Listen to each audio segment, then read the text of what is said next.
All right, so we'll move straight to our meeting and call our meeting to order. Jennifer Baker. Here. Amy Martinson. Here. Marianne Mancuso. Here. Kyle Iverson. Here. Mark Baldini. Michael Here. Baldini, sorry. That's right. Rosada Segura. Here. Rafael Rios. Manvir Sandhu. Here. Thank you. All right.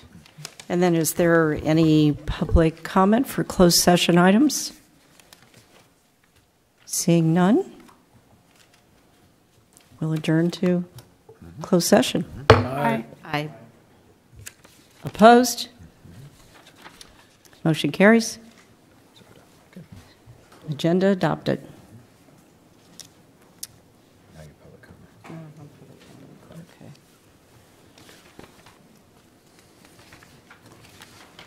Okay, public comment. At this time, the board will devote a total of up to 15 minutes for comments to the Board of Trustees regarding any subject not appearing as an agenda item for this meeting, but over which the board has jurisdiction. The public may ask the board to place an item related to the business of the district on a future board agenda. No action or discussion will occur at this time on such items. Individuals will be limited to a 5-minute presentation. At this time, the board chair will poll those in attendance regarding their intent to speak on the item on the agenda. Right now, I just have Gary Orton. Is there anyone else?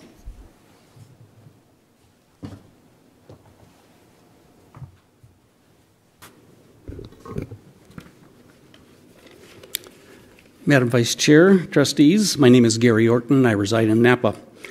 I've addressed this board on several occasions about policy setting and oversight responsibilities related to proposed campus housing. I frequently stated my concern about public-private financing and the need for the board to assure that a process that is 1, competitive, 2, transparent, 3, based on independent expert advice, and 4, based on clarity of purpose and vision. I requested you set policy to give priority for housing affordability and district retention of as much control as possible over planning, design, construction, and operation. At the April 20 board meeting, most of this board gave the appearance they don't support transparency. Not only did the board fail to require staff to present in advance a written report with an analysis of costs, benefits, and risks, including recommendations and alternatives, the board decided to proceed with an RFQ for campus housing development, apparently not knowing much of anything about the RFQ process. I was appalled when one board member stated that an RFQ, and I quote, "All an RFQ is, I mean, really, it does nothing. We can get an RFQ and look at it and put it on a shelf. I mean, it does nothing." So I think that we're just, it's meaningless. I was even more appalled that, with one exception, no other board or staff member failed to correct this absurd notion, and that one protesting board member was cut short. This board missed an opportunity to direct the staff regarding the need for competitiveness, transparency, independent expert advice, and to give the staff its collective wisdom on the purpose and vision for student housing. This board missed the opportunity to influence the scope of work of the RFQ. Nevertheless, you still have the power, no, the duty to direct staff, and I urge the board to do so at the earliest time. Here are 4 areas of concern that need the board's attention. One is the unauthorized RFQ scope of work. Parts of the RFQ scope of work as issued were never discussed by the board. The board should clarify that it did not approve that scope. The only thing presented to the board was student housing on the Napa campus. The scope of the RFQ now includes faculty and student and staff housing and development of the St. Helena campus. And forebodingly, it requires proposers to have successfully planned at least 3 mixed-use master plan developments, thus limiting the potential pool of consultants. Such scope expansion and pool limitation will increase costs and decrease competition. I addressed the next 3 areas of concern in my emails a month ago to the board. I have not received any reply. The second concern is the lack of competitive negotiating process. The district lacks a competitive negotiating process required by statute to proceed with a fee-producing infrastructure project exempt from competitive bidding and should postpone further planning for its housing project until it adopts such a process. One of the ways to improve competition is to require the selection committee making recommendations to the board about private consultants and developers to be comprised of diverse faculty and staff members. 3, topic of underestimated planning costs. The amount of district funds projected to be spent in moving forward with an RFQ planning process were grossly underestimated. The board should adopt a method of monitoring costs, setting benchmarks, and regularly reviewing whether it wants to proceed with this project. At the April 20 board meeting, Dr. Kraft downplayed the upfront costs.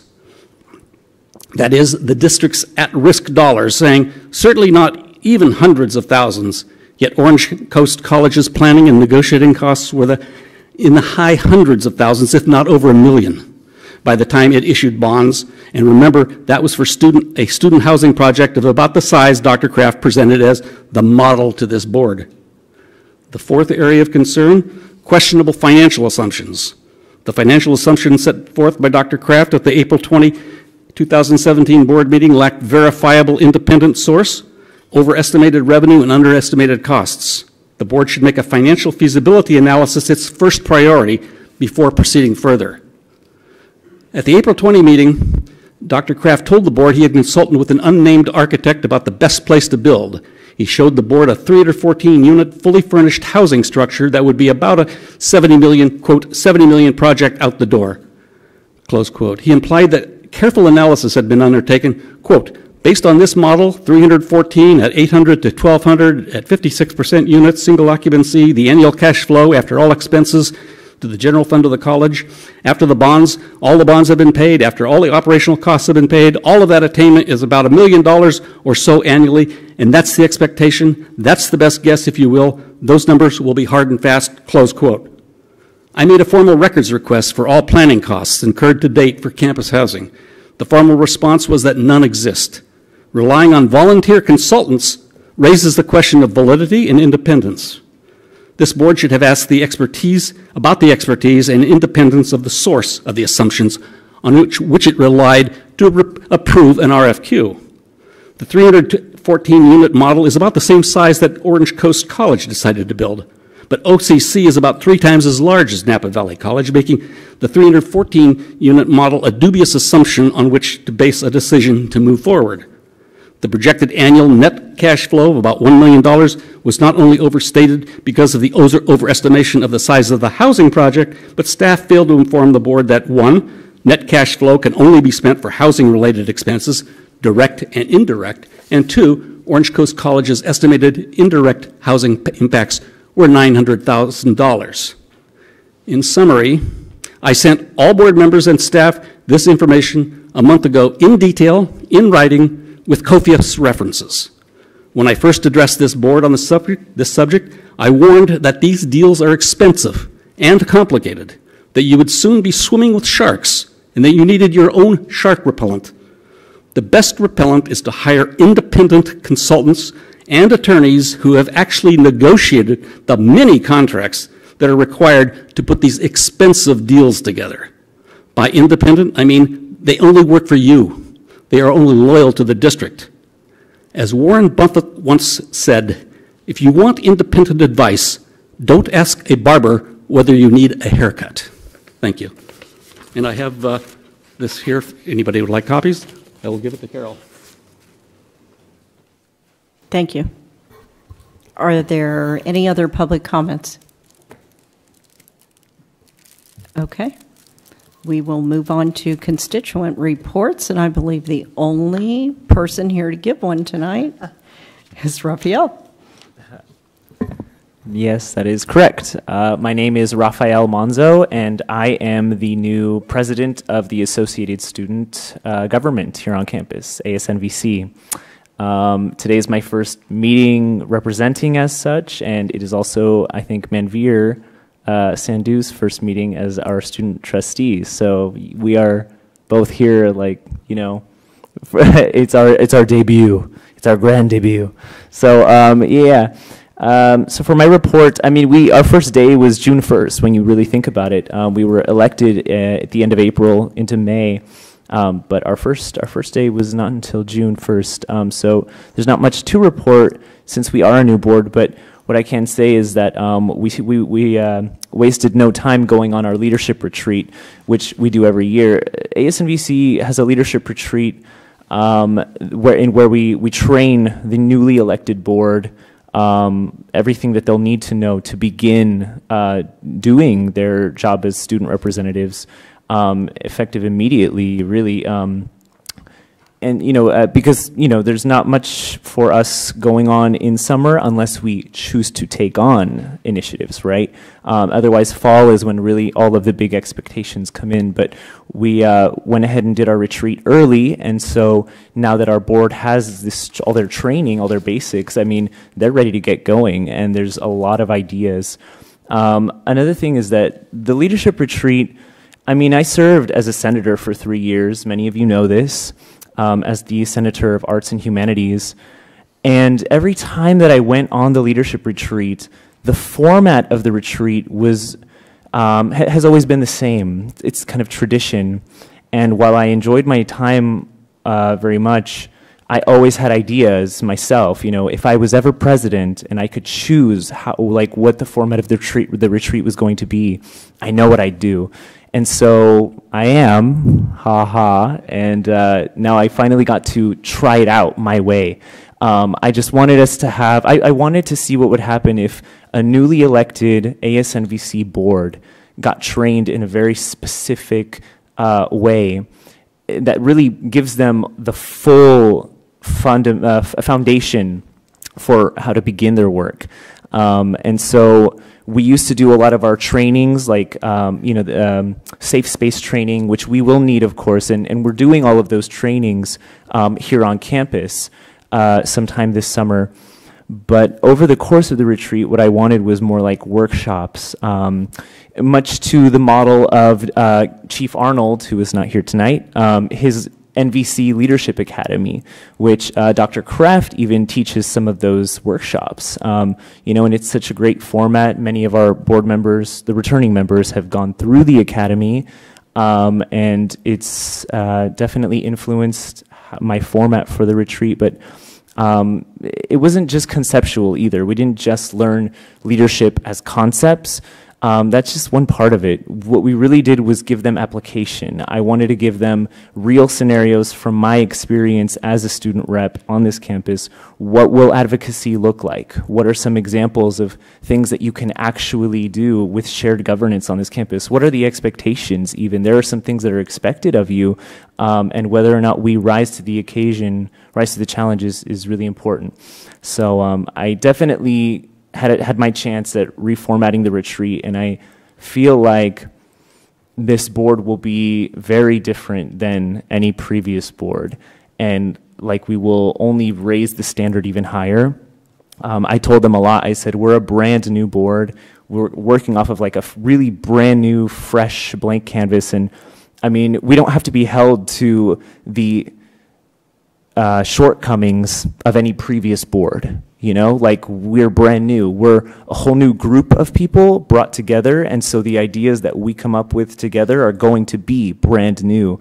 And anyone who has ever had a hard time with a student representative in the past, I'll ask you to please think of us as a brand new board, because that's what we are. We're a brand new collection, and already the ideas were bouncing around, and how well we meshed during our time at the retreat. I mean, it just shows me how much potential, how much true potential we have. And it's just so exciting. I'm like jumping out of my chair. I'm so excited. Yeehaw. And the other thing I guess that I would say is, let me see. I believe I had one more point to make. I just can't quite remember it, Shucks. But I'm really happy to be the president of the new board, and really excited for you to see what we take on. We have many a great idea coming down, and much legacy that we're carrying on as well. We're not just disregarding the past. I mean, obviously, legacy is one of my big core values in life, and at ASNVC, we have definitely taken on legacy as one of our board values over time. So, yeah. Thank you. You've set very high expectations. Oh, I do. I don't intend, during my presidency, I really don't intend to let the standards slip. If anything, I want to clarify. A lot of it was about making decisions. I must say, it wasn't just talking about communication skills. It was about how will we choose to communicate over the year. Let us discuss that and set that. Same with all of the other leadership concepts that we had, time management and so on. Basic conceptual themes for leadership, but we made decisions about how we would proceed in the year, and I just think that I'm just so excited about it. So, yeah. Thank you, Raphael, and welcome. Thank you. Do we have a foundation report? We do. Oh, We there do. you are. Yes, yes. Thanks, Bill Hardy. Bill Hardy, President-elect, right, of the foundation. Yeah, just when you thought it was safe to have the foundation here, I'm back. But I'm going to be president-elect as of July 1, but Gerardo just wasn't able to make it tonight, so I'm pinch hitting for him. I'm looking forward to it. I really enjoy and thank you for allowing us to present in front of you. We've got a lot to cover. The first thing is that we have a new executive director as of July 15th. This will be the first executive director, full-time executive director, paid for entirely out of college foundation funds. So and then we're going to be hiring someone else to work part-time doing administrative work. So we will be untethered from college payroll needs. The woman's name is Ann Branch. Ann is now involved with her husband in a wine law business out of Monterey and France and other places. And her husband is I guess a pretty well-known wine lawyer. She is her history that's relevant is she was the Northern California alumni representative for UCSB, and in that capacity raised $4 or $5 million in the course of totally reorganizing the alumni database. And that's something that caught my eye when I read her CV, because that's something that we want to emphasize here. It's, the alumni giving is the heart and soul of almost every college or university with which any of us have been associated, as you know when you keep getting the mail. And, but it's really important. If you have the affiliation with the school, you're more likely to be a giver than if you don't. And the alumni have an automatic, ready-made affiliation with the school. We are not certain what we're going to do regarding space. We're still arranging some space for our new staff people, and we're going to work on that. At some point in the future, somewhat in the future, we may even decide to locate the foundation off-site. As an aside, one of the reasons that we hired Ann Branch was because no matter where we're located, we will have a branch office, right? Sorry about that. I couldn't resist. We also have a rough estimate for the VWT program that we've talked about at length and that we presented a couple of months ago here. It's going to be somewhere around $6.5 million based on what we now have projected, entirely with private money. It is going to be, that's based on a sort of a back-of-the-envelope estimate by Matt, and we're not holding him to it. We haven't gotten the fully fleshed-out estimate from the contractor yet, but we will get that. And then once the executive director is on board, we will begin the capital campaign. One of the things that impressed me when she applied for the job is she gave me a fully developed PowerPoint on setting up the fundraising strategy, which I thought was sort of forward-looking. The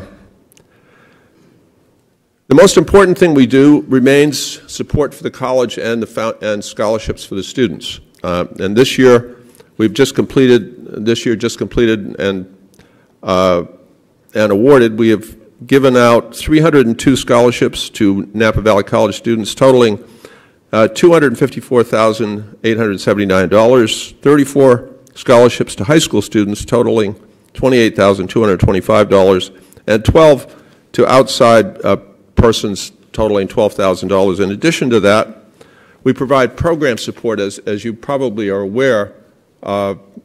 in the form of culinary support. These are endowed support mechanisms that we manage. And out of that, we gave a total of $119,911. So altogether, over $400,000 of support for the school and the students, and we're really proud of that. If you've never had the opportunity to hand out scholarships to students who really need it, it is just a wonderful thing to do. So if you have any questions about the executive director, about the VWT program, about the scholarships, or about why I keep making these lousy jokes, I'm happy to answer them. Yes? This might be, well, it's for both of you. I'm wondering, so since you're hiring the full-time director, are we going to be needing to redo the MOU? Because I know the $40,000 per year that you have to pay to the district, a lot of that is for staff time, and you're hiring your own director. So will that be coming forward to renegotiate the terms of the contract? It will be coming forward for you to ratify at some point, and we're already doing. I'm trying to raise the amount of the MOU based. I'm joking. Look at Bill and say, yes. Good luck with that. I sent a draft to Bill today, and we're working on that back and forth as we speak. Yeah, that's a good question, but Dr. Kraft and I are trying to iron that out right now. Okay, thanks a lot and I look forward to joining you several times in the future. Thanks. Thank you, Bill. So I'll just continue to pick up and call on the vice presidents for their report. Oscar, you want to, since we saw your smiling face, Thank you. 12 feet high here, thank you. earlier, did you start? Well, my report is attached here in board docs. Let me bring it up. But basically, it's just a list of activities that we've been involved in for the last through 2 weeks or so, the end of May through mid-June. But one of those activities that I want to highlight is that we have been doing several workshops on educational plans. In other words, this is the third step, but most important step of a student's 5 steps to enrollment, to make sure that they have that map that they can navigate to make sure that they know what classes they need to take for the fall semester and spring semester. So over the last couple of days, a week or so, we've been having several of sessions both off campus and on campus. I've also been asked to give welcomes to a couple of activities here on campus as well. But the one that I attended this afternoon was a graduation at Napa High School, and I saw you there. My granddaughter is graduating along with another 11 or 12 of my nieces and nephews, and of those, there's about 8 of them that are college bound. 7 of those are coming here, and the other 2 or so are going to Davis and to Berkeley. So when they want Sunday money from Theo, they're not going to get any. Just those that are coming here will get the benefits. And then tomorrow, my daughter will be graduating from Selena High School, and there's another 4 relatives there that'll be coming to Napa College as well for the fall semester. So I'm doing my part of the outreach, Ron. So or maybe get a cut out of it or something. But no, again, these are the activities that we're involved with, and I wanted to also want to commend Rafa Manso, our new president of student government. He has done an exceptional job in the few days that he's been in this role. It was evident because I attended one of the days there of the retreat, and it was evident that Mr. Manso's energy and dedication to making student government the best it can be is very evident. So I wanted to, first of all, say thank you very much for your energy, and I hope to be working with you very closely this whole year. Thank you for joining us, by the way. I did mean to say that. Thank you so much. He went up to our retreat, and yeah, sorry for telling everyone this, but he always gets lost on his way up the mountain in Occidental. It's a beautiful mountain, beautiful trail, but like he gets lost every year. I don't remember if he got lost, but he was right on time this year, pretty much. So yeah, thanks so much for braving the wild, Dr. Daharo, Mr. Boss Man. Thank you. Thank you, but I got lost on the way back. So well, there you go. Seriously. I mean, I don't know what it is. Google gives me all the directions, but I don't know what it is. I always get lost either going up or coming back. So I think next time I'll take Uber. And he gave us the state of the college. Really, he gave us a really lovely seminar, just a quick little debrief. Really, not really a seminar, but just to the new student body, the new student government board. on where the college is in certain respects. And it just inspired all of us so much. And again, really helped. Thank you. Thank you, Oscar. Vice President of Instruction, Eric. Good evening. So for a few things for you tonight. So first off, I want to thank the board for their attendance at all of the end of the year ceremonies, activities, awards, pinnings, everything else. I've been seeing a lot of you in the last few weeks, and it's been a real pleasure. So thank you for coming out to the respiratory therapy pinning ceremony, where we had 17 students who completed the respiratory therapy program. For the associate degree nursing pinning ceremony as well, we had 33 students complete that program, and we have some of the fine faculty from that program in the room with us here tonight too. So thank you for coming to that. We had the McPherson Distinguished Teaching Award ceremony, and we had attendance from board members, and we genuinely appreciate that. The scholarship ceremony with the foundation was wonderful to see the students receiving the benefit from the foundation, and we really appreciate that partnership and the relationship that we have with them, and it was great to see board members there as well. And then finally, of course, the commencement ceremony. Oscar and Martha, who I thought I saw here earlier, did an extraordinary job, and the commencement ceremony was tremendous. Thank you to all of the board members who were able to be there at the commencement ceremony last week. So a few other things we've got from the instructional side of the house. Summer classes are starting next Monday, so we are right on top of our next session, and we have good enrollment at this point. We have a big schedule of classes that we've put together for the summer, and we're very optimistic about how those are going to go. We're filling them, and things are looking good at this point. Working with bringing new faculty on board. So you guys have approved a whole bunch of new faculty in the last couple of months. And again, I can't extend my thanks enough to you for that particular one. But one of the great things about the jump that we got on the hiring process this year, and that we were able to get things done so quickly thanks to Charo and her, all of her wonderful people in her shop and everybody else who's been working on that, we've actually been able to start getting those new faculty on board now.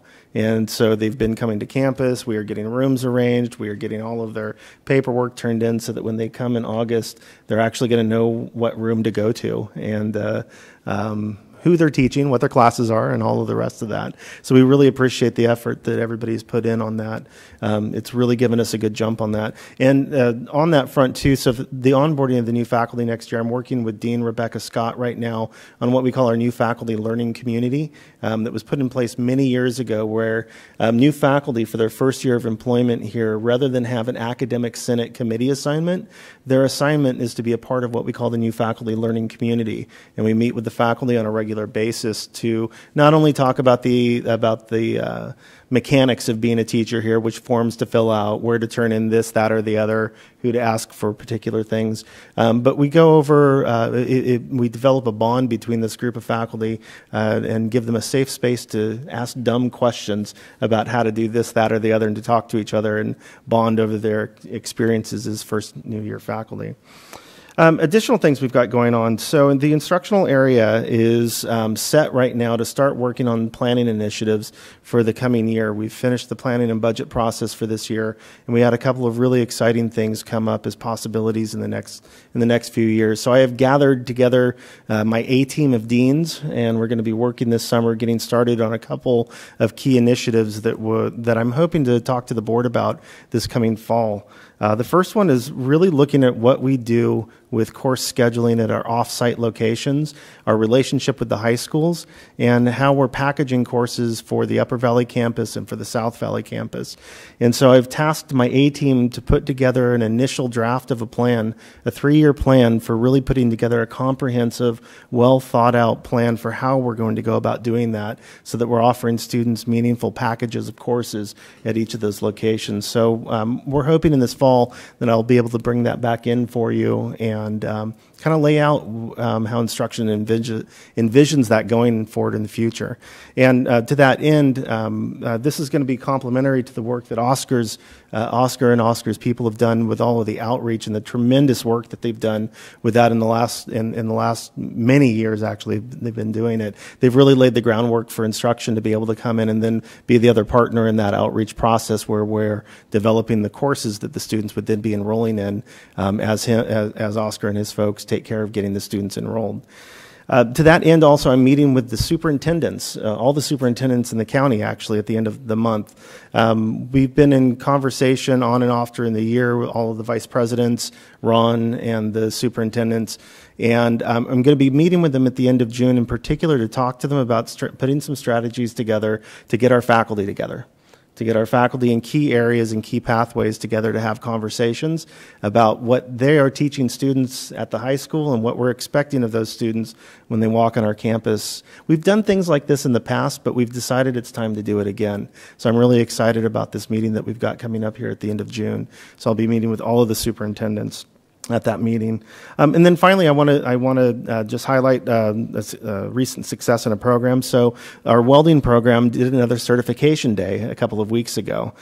So a certification day in our welding program is where our welding faculty have brought in industry representatives to administer tests to the students where they can get industry certificates that will help them with their employment once they finish with the program and go out into the field. And so at this last one, we had 14 students who received at least one certification and 3 students that received 2 certifications during this day and during this process.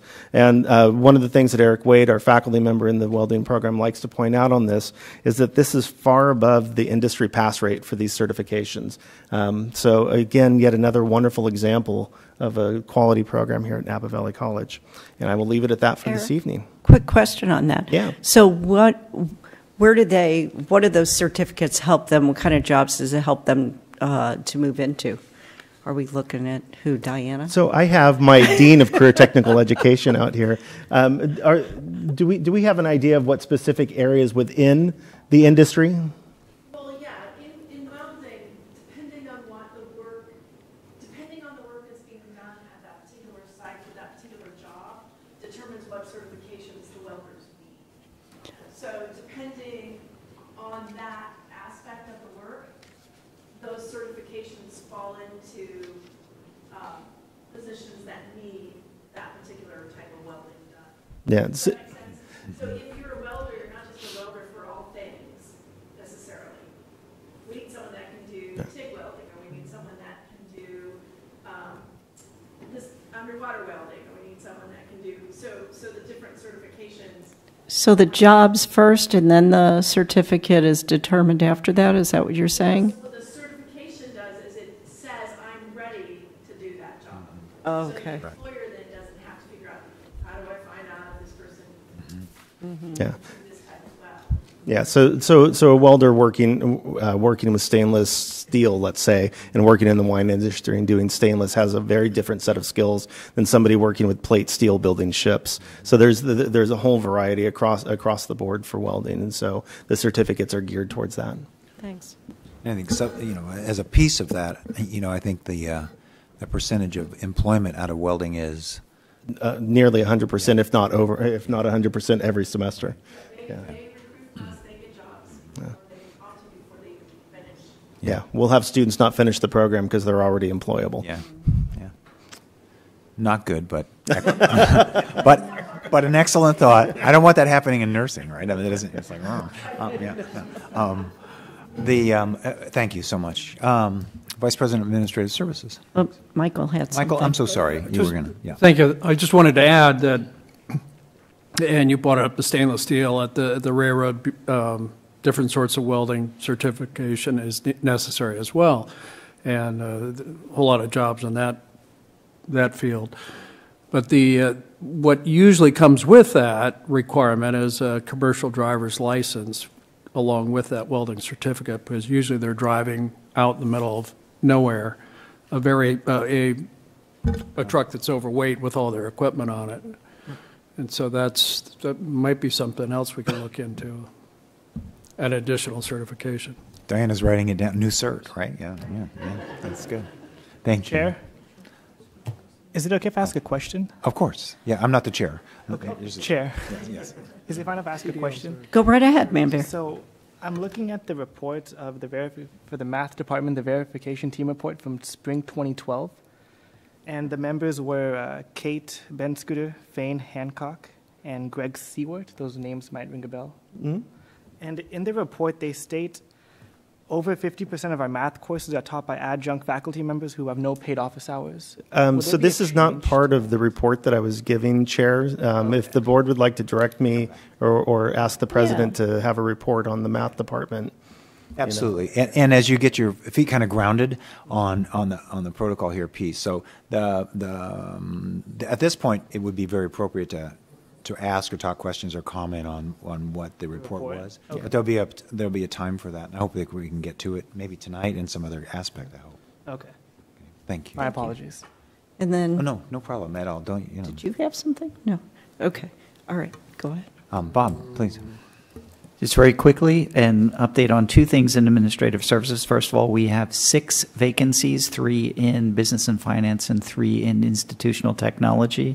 Our 3 vacancies in business and finance, our controller position, we have the first meeting of our hiring committee on Monday to start reviewing applications and move forward with that. Our grants and foundations accountant, that position closes tomorrow, and so that group will be meeting within the next 2 weeks to start that review. And finally, our payroll supervisor, we do have someone serving on an interim basis in that position right now. We're reviewing that job description, and we expect that or hope to have that posted by the end of June. In institutional technology, our 3 vacancies are an application support analyst, someone who can help us with our colleague enterprise resource planning system, a network specialist to support our network person, and the director of IT. And all 3 of those positions close next week, and so we'll be moving forward with reviews there. The other thing I wanted to report is that the audit committee earlier tonight met with John Dominguez from our independent certified public accounting firm, and we talked about the audit calendar and the accelerated audit calendar for this year, with the goal being audit will begin. The audit has already begun, but the site visit for follow-up will be in August. Traditionally, it's been in September. And so what that means is that by October, we'll have drafts of the audits, and that at the November board meeting, all audits, including the foundations, will be presented to the board, first presented to the audit committee, and then at the November board meeting, presented to all board members for approval, which is in advance. State requires us to have that presented and accepted by December, so that it can be filed with the State Chancellor's Office by December 31st. Historically, we have presented those audit reports in December. This year, we intend to send them or present them to you in November. So that's my report. That's great. Thank you. Charo, please. Well, in human resources, not only are we supporting Bob in his numerous vacancies, we also have submitted our applications to the Chancellor for the multiple methods. This demonstrates all of the creative and wonderful energy around supporting equity and inclusivity activity on the campus, but also diversifying our methods for our recruitment. I do anticipate on presenting elements of that application as well as our updated EEO plan at our July meeting for you all to review and hopefully support. In addition to that, our classification and compensation committee have met and have agreed on a vendor, and we've completed the references, and we'll also be presenting a contract at our next board meeting for this vendor. For those of you who don't remember, this is as a result of negotiations with our SEIU and through mutual agreement with our administrators and confidential staff to enter into a classification compensation study. So we're very eager to get that going, and I look forward to sharing more information with you all at our next staff meeting, next board meeting. Thank you. Thank you.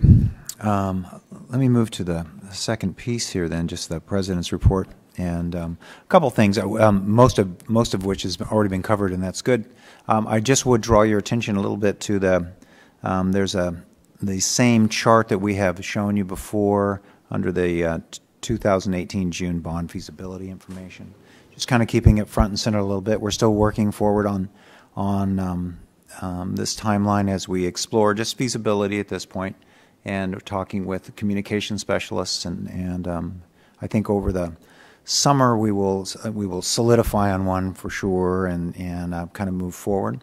Very nice letter. We received a very nice letter from the Taxpayers Association today, inviting the college and me to speak with them about how we can work closer, more hand in glove on this issue, and so that was a very nice outreach, and I appreciate Jack Gray and Leon Browning for doing that. So in terms of that, I think I'm just going to turn it over a little bit. And the next piece here is the Napa Valley College 75th. I've asked Doug to do it's a very short PowerPoint, just kind of introducing this topic tonight. It's going to be launched soon, and it's a year-long presentation. As we heard today on the Bracero project, it's remarkable how much and how deep Napa Valley College is in the community, and our 75th also aligns with the Bracero movement from 1942 to now. So there are many, many wonderful strands that we'll be working on. Thank you, Doug, and congratulations as PIO. Oh, and thanks again, Board, for your confidence. I plan to earn it. Thank you very much. I guess the Office of Institutional Advancement project is a year-long deal, and I'm learning a lot about the college just by starting on the research. You know, in 42, we had a world war. The college attracted people who needed to find jobs to build ships and win the war, and we're still doing it. You know, you heard about welding. We're still doing that. We are part of a 75-year-old tradition here. So I'm real happy to be researching that and getting that going. Raphael talked about legacy. We're planning on page 2. Spacebar, sorry. We're planning to involve alumni, students, basically students who have used the college, benefited from the college, and built lives because of the college. And we're going to be asking them to come back and talk to the community about the college. Tell us their stories. We're using the newspaper to do that, and hopefully we're going to get some buy-in from the community. At the same time, we're asking our staff here on campus. Dr. Jerry Somerville wrote a real nice summary about the college's history. We're going to use his work to celebrate the college's 75 years. So we're going to invest in internal and external stakeholders to tell the college's story. There is a steering committee. Steering committee that wait, where to go back?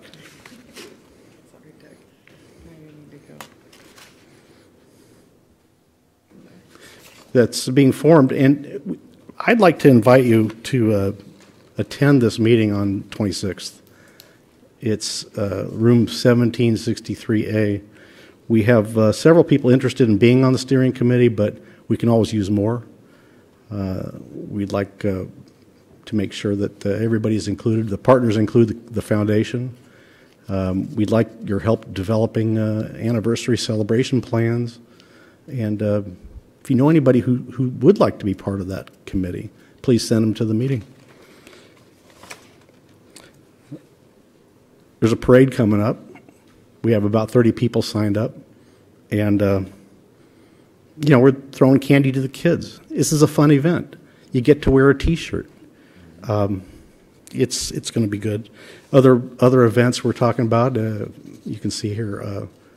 But you know, there are more. We can use more ideas, and we're meeting with people to get those ideas. We'll be branding on campus. We'll be doing well, all kinds of things, including on our website. We're going to have a timeline. That's 75 years of activities involving the college and the community. We're part of the community, and we're going to make sure that the community understands how the college interacts.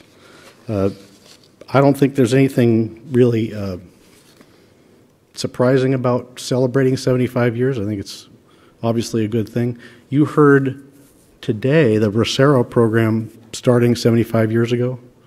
I think that's a great idea. We maybe incorporate some of that into this observance.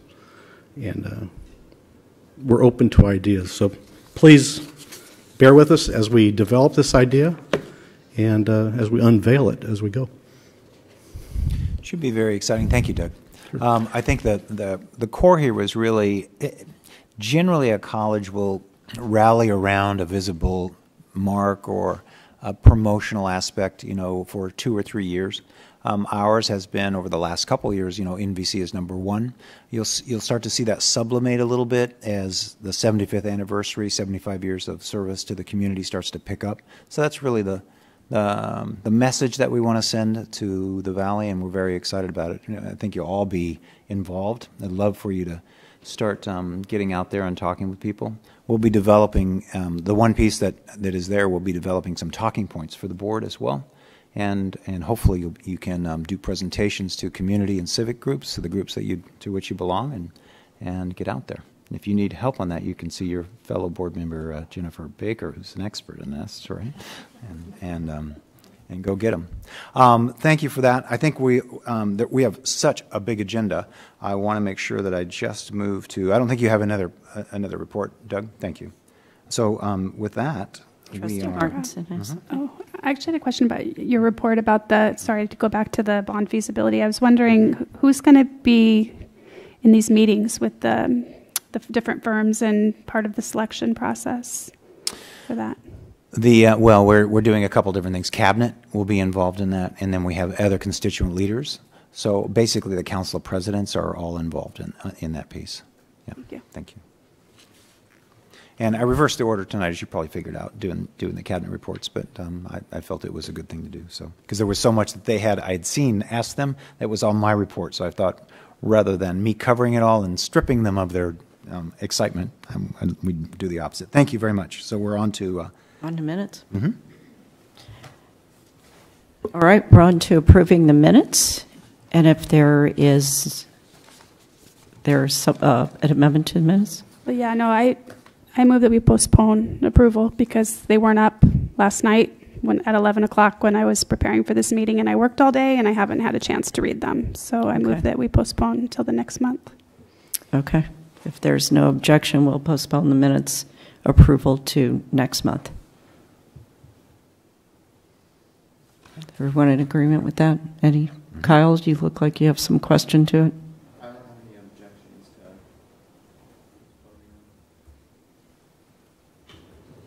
to Okay. All right. So minutes postponed to next month. Thank you.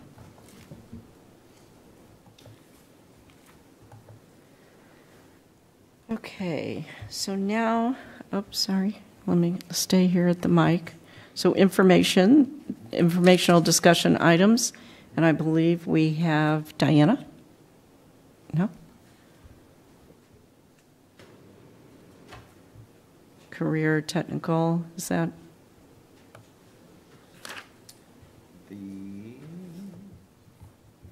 I'm looking at this too, Diana. I'm sorry. I think if it's not you, we're going to all figure out what to do.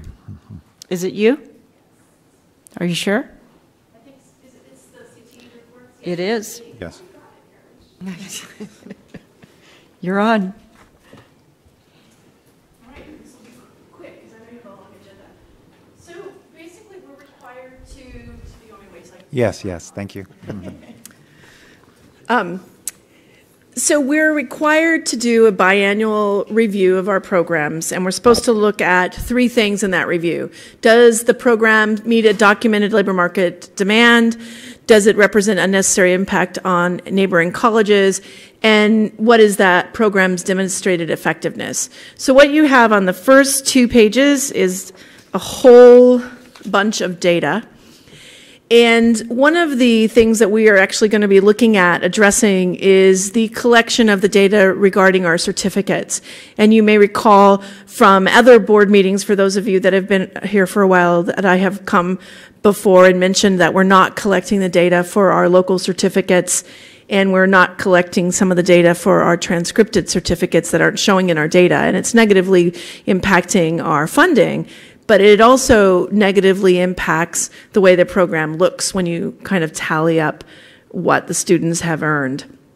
But the main thing to notice is that going through all the data, all of the programs except one have a demonstrated labor market demand. And that program that doesn't show a demonstrated labor market demand is on the next page. Oh, do I do it? Oh, I have the control.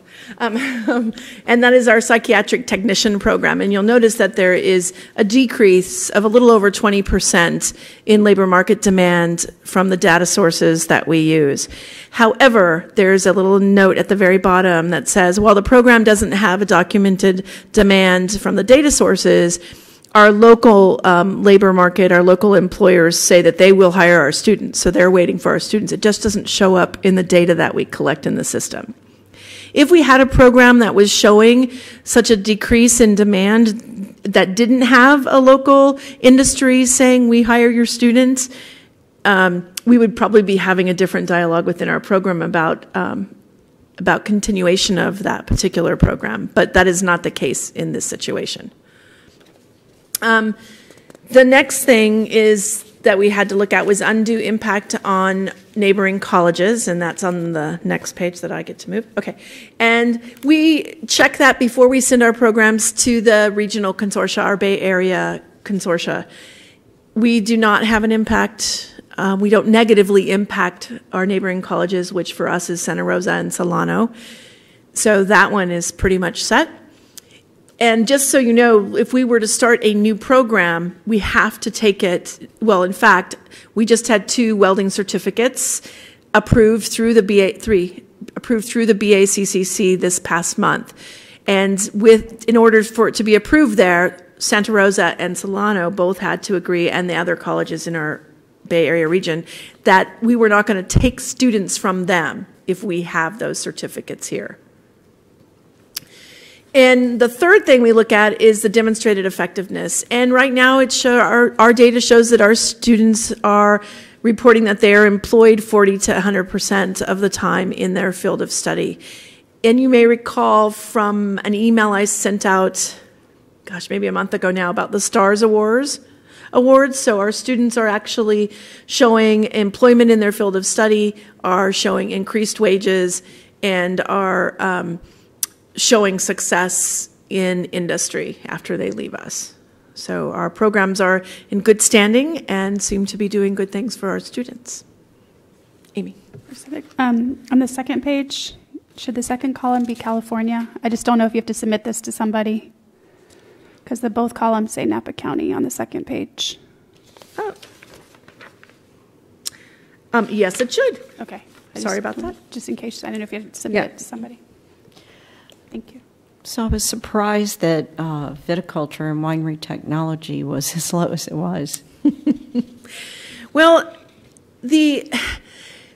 I was actually just at a meeting today at Chabot College where we were looking at data and how much we could drill down, and wouldn't it be cool if we could find out this? And it is really, really cool, but data doesn't always show the real picture for where we're at.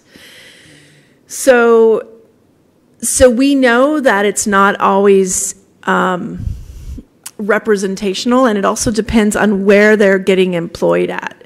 For example, hospitality data usually looks low too, because hospitality is lumped in a lot of data in viticulture.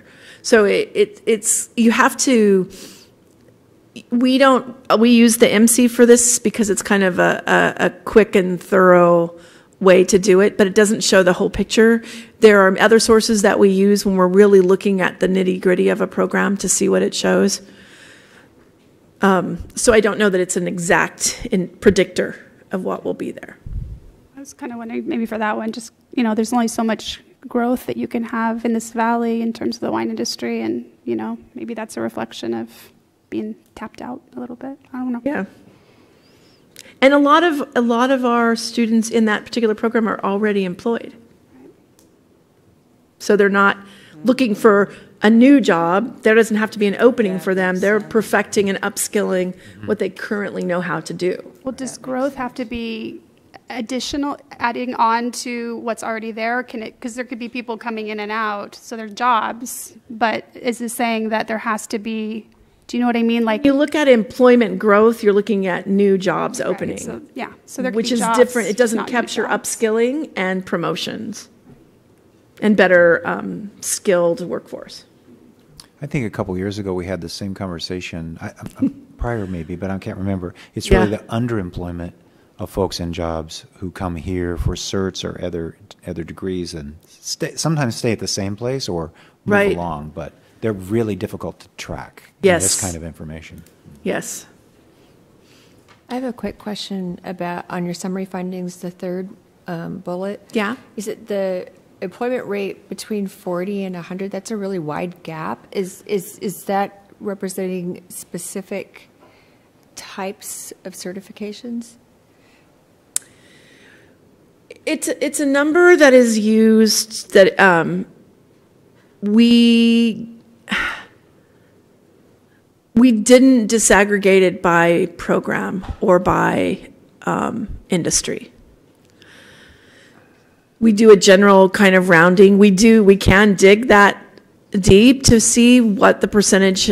It takes countless hours to do that.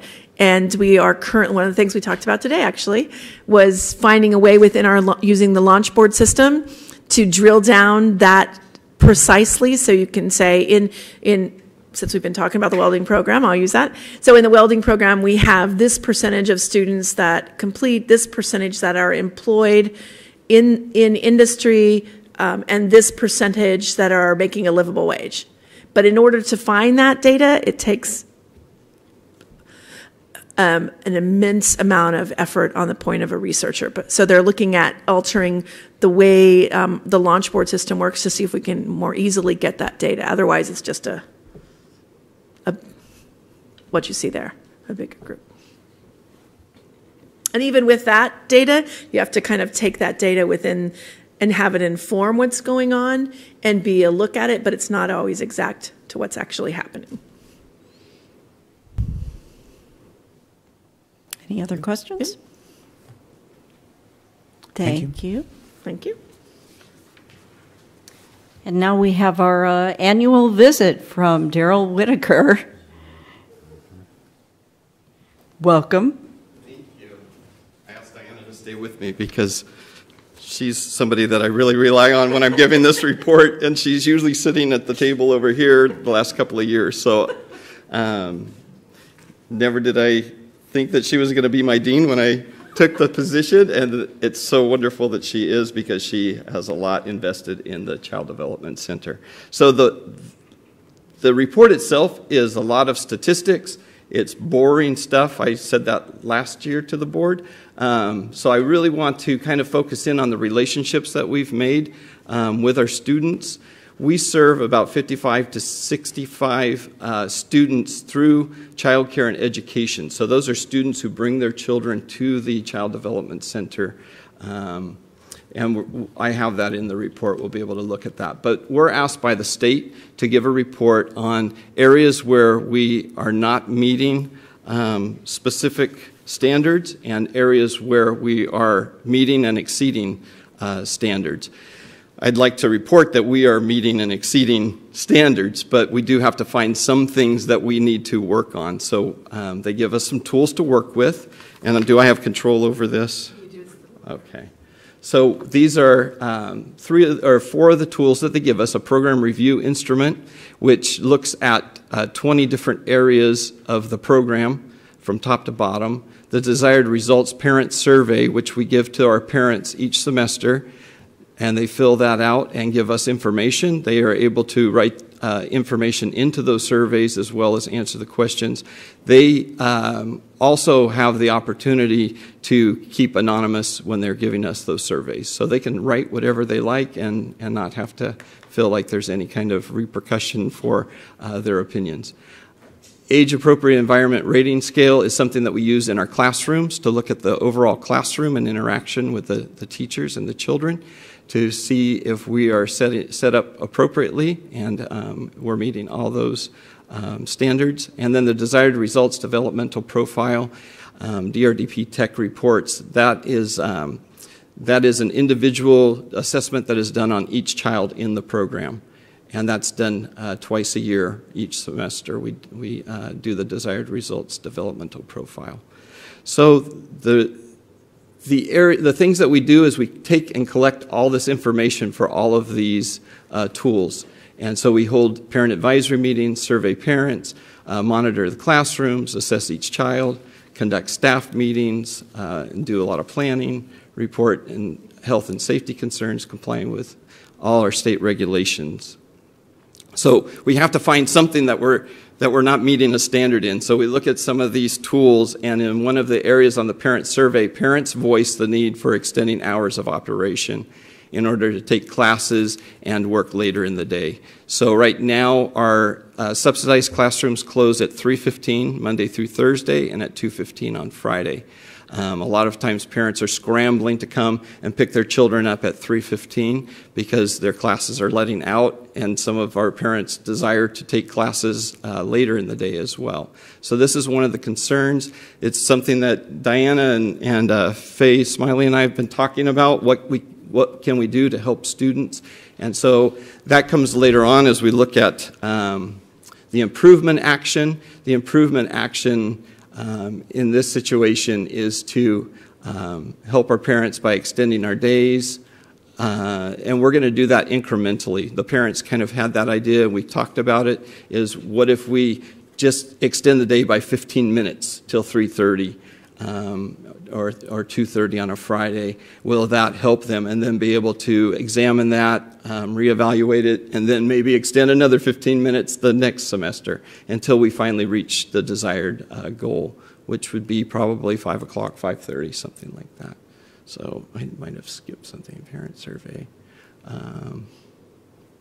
So the Parent Advisory Committee came up with some of those ideas and thoughts as well of what we can do to help them. They've been voicing this. If you look back at our surveys over the years, parents have always said that. We wish we had longer hours. We do have our tuition-based classroom, and that tuition-based classroom is open till 5:30. So those parents are getting their needs met. And then we have our parents who are looking at that and saying, well, I wish we had a classroom that could be open till 5:30 as well. Key findings in the environmental rating scale were for our preschool classroom, personal care and routines, and then also for our infants and toddler classrooms, the same area was looked at, personal care and routines.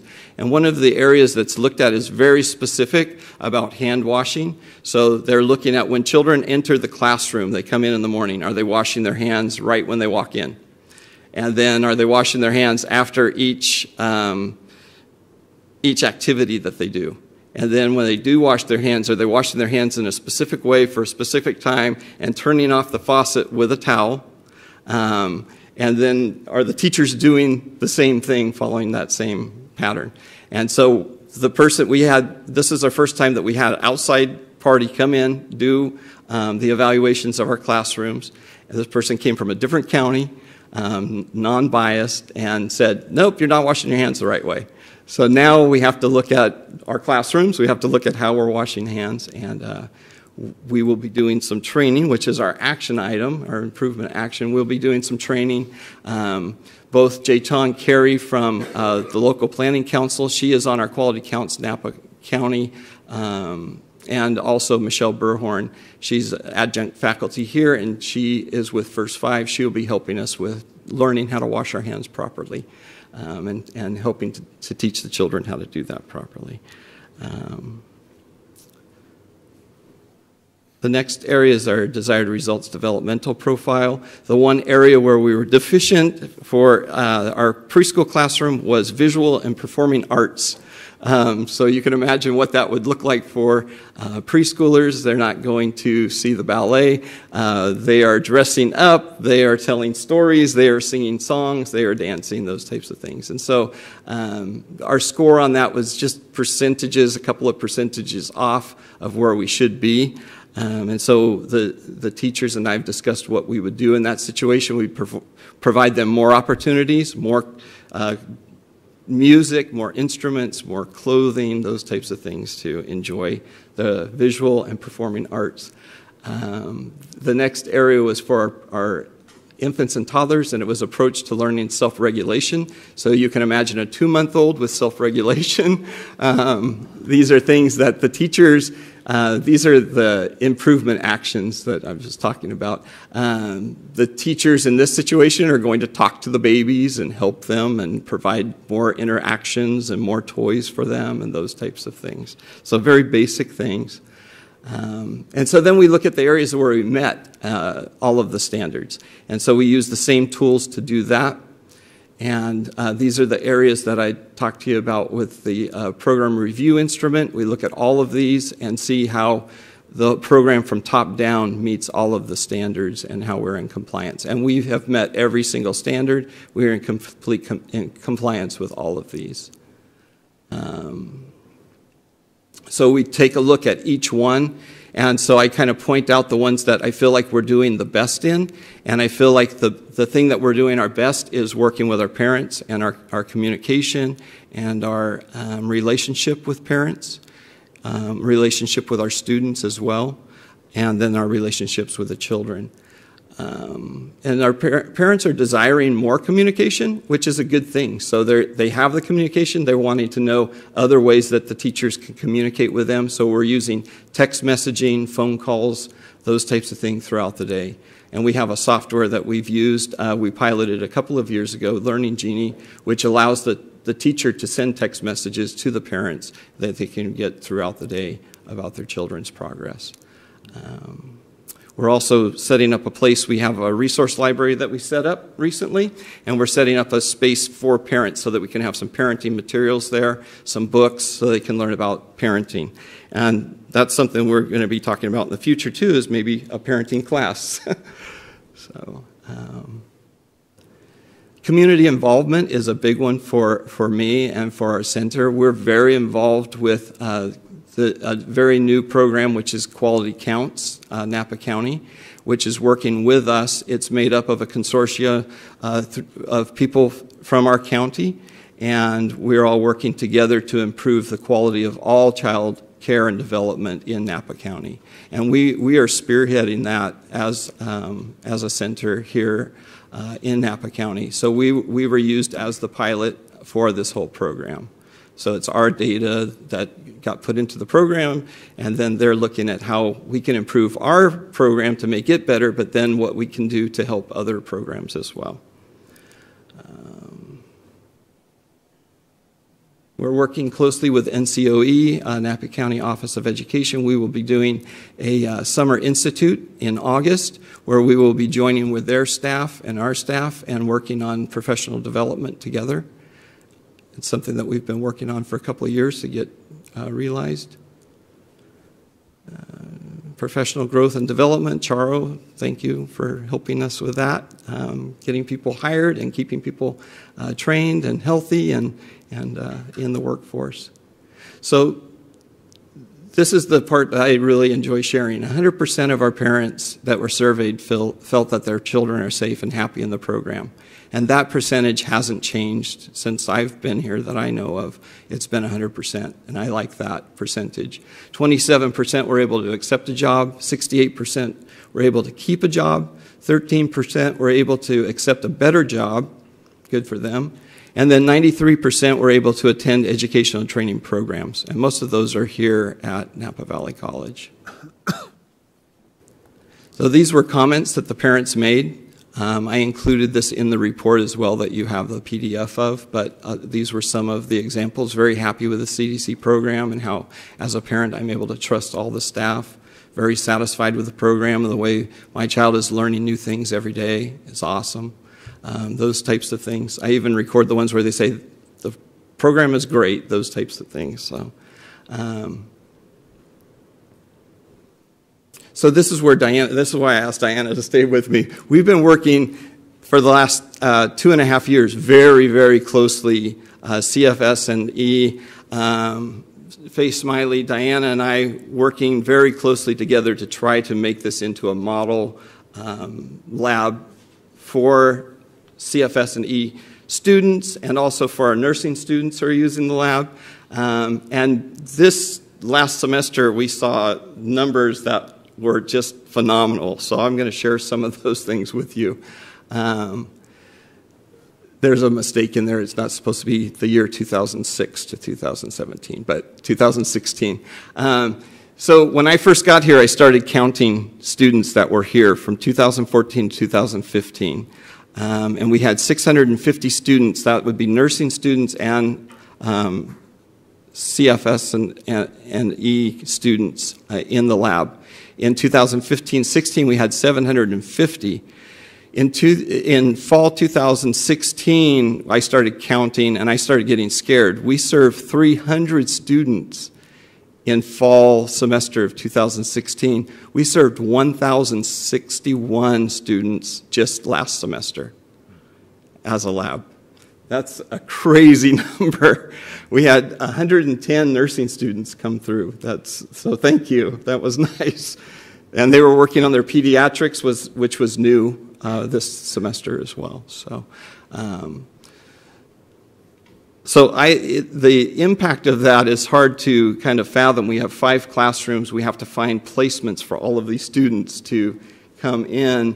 Our capstone class, which is CFS 223, had 16 students, which record number, a record number since you can remember teaching.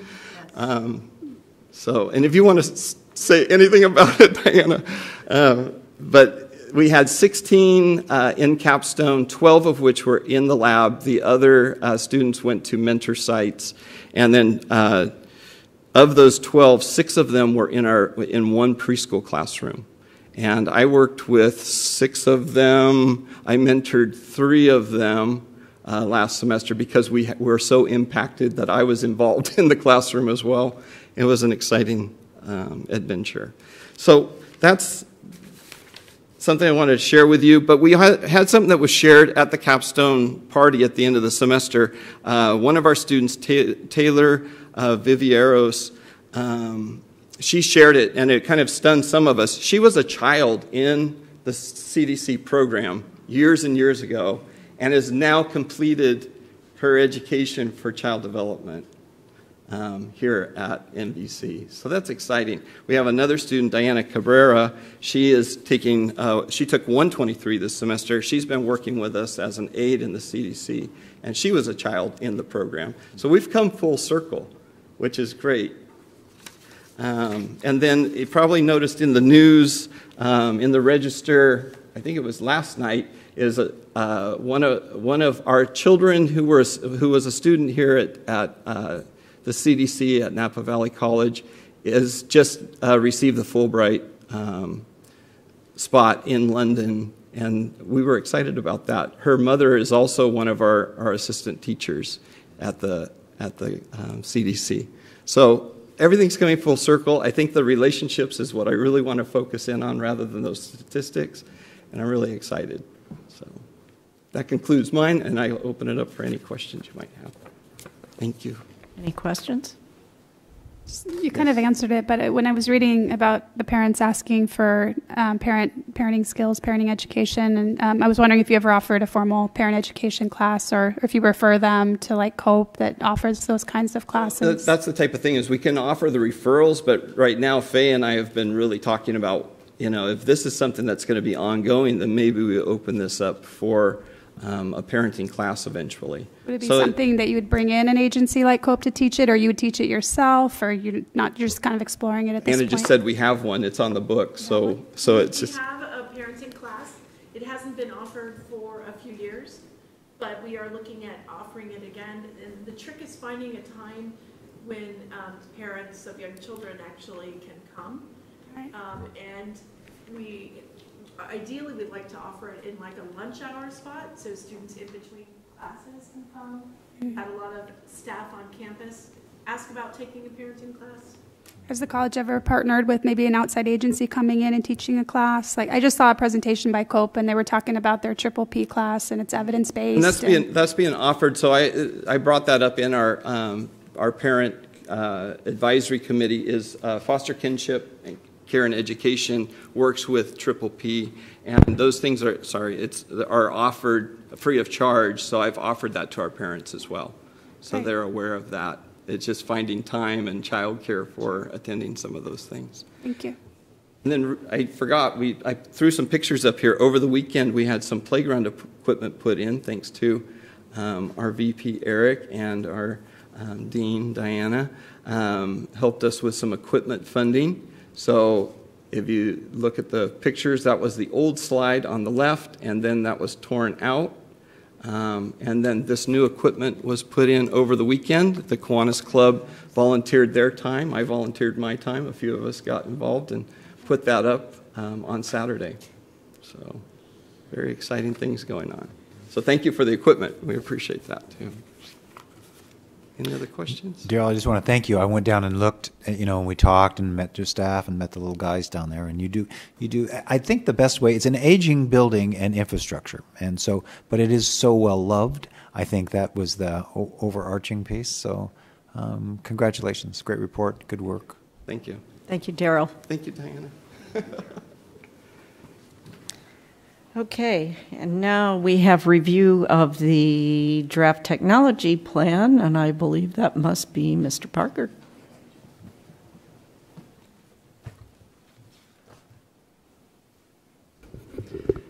Thank you. So at previous board meetings, you've heard us talk about the technology plan, and so wanted to bring you an update of where the technology committee is and where we are with developing this draft and what is included in the draft. So just to give you a brief overview of that draft technology plan, it will be coming back to you in the fall as a full plan for hopefully adoption. So first of all, who is the technology committee? Well, it's made up of representatives of faculty, classified staff, and administrators. So 4 faculty, 2 classified representatives, 2 administrative representatives, and then 1 student representative appointed by ASNVC. What you see on the screen, those are the members of the technology committee for 2016-2017. So those are really the folks who put this draft technology plan together and worked on the draft technology plan. What are some of the highlights or elements of this draft technology plan? It's really designed to do 2 things. First of all, it brings together things that are already in place or were already in place, things like the process for developing a new technology initiative, a place to house technology policies and procedures, a place to identify classroom and office technology standards and what those would be. And then it also takes it a step further and looks at creation of a technology refresh policy, and we'll touch on that in a minute. Identification of technology to be replaced under that technology refresh policy. Identification of infrastructure upgrade needs, application development or upgrade priorities, and then outlining technology, institutional technology staffing, and a plan for vacancy replacement. So I want to touch on the key elements, the new features that are included in the technology plan. Probably the most significant is development of a technology refresh policy. And when we talked about looking at a 3-year financial forecast, when we talk about a little later tonight the budget for 17-18, we referenced the fact that there are dollars included in those budgets and in that 3-year financial forecast to support the technology refresh policy as well as our scheduled maintenance policy or scheduled maintenance needs for the facilities department. So what are we proposing? Well, we want to look at a complete inventory and refresh our complete inventory of technology annually and replace all computer equipment after 6 years of use. We selected 6 years because we are currently purchasing equipment with a 5-year warranty, and so this is just saying that the technology, that this equipment would be used 1 year beyond that warranty, but we would replace it after 6 years. Quite frankly, we do want to get to 5 years at some point, but we currently have some computer equipment on campus that is 10 years old, and so it will take us a few years to get to 5 years, but 6 years is a great starting point for us. It serves two purposes, replacing that technology. First of all, it enhances the learning environment across campus and the office environment across campus.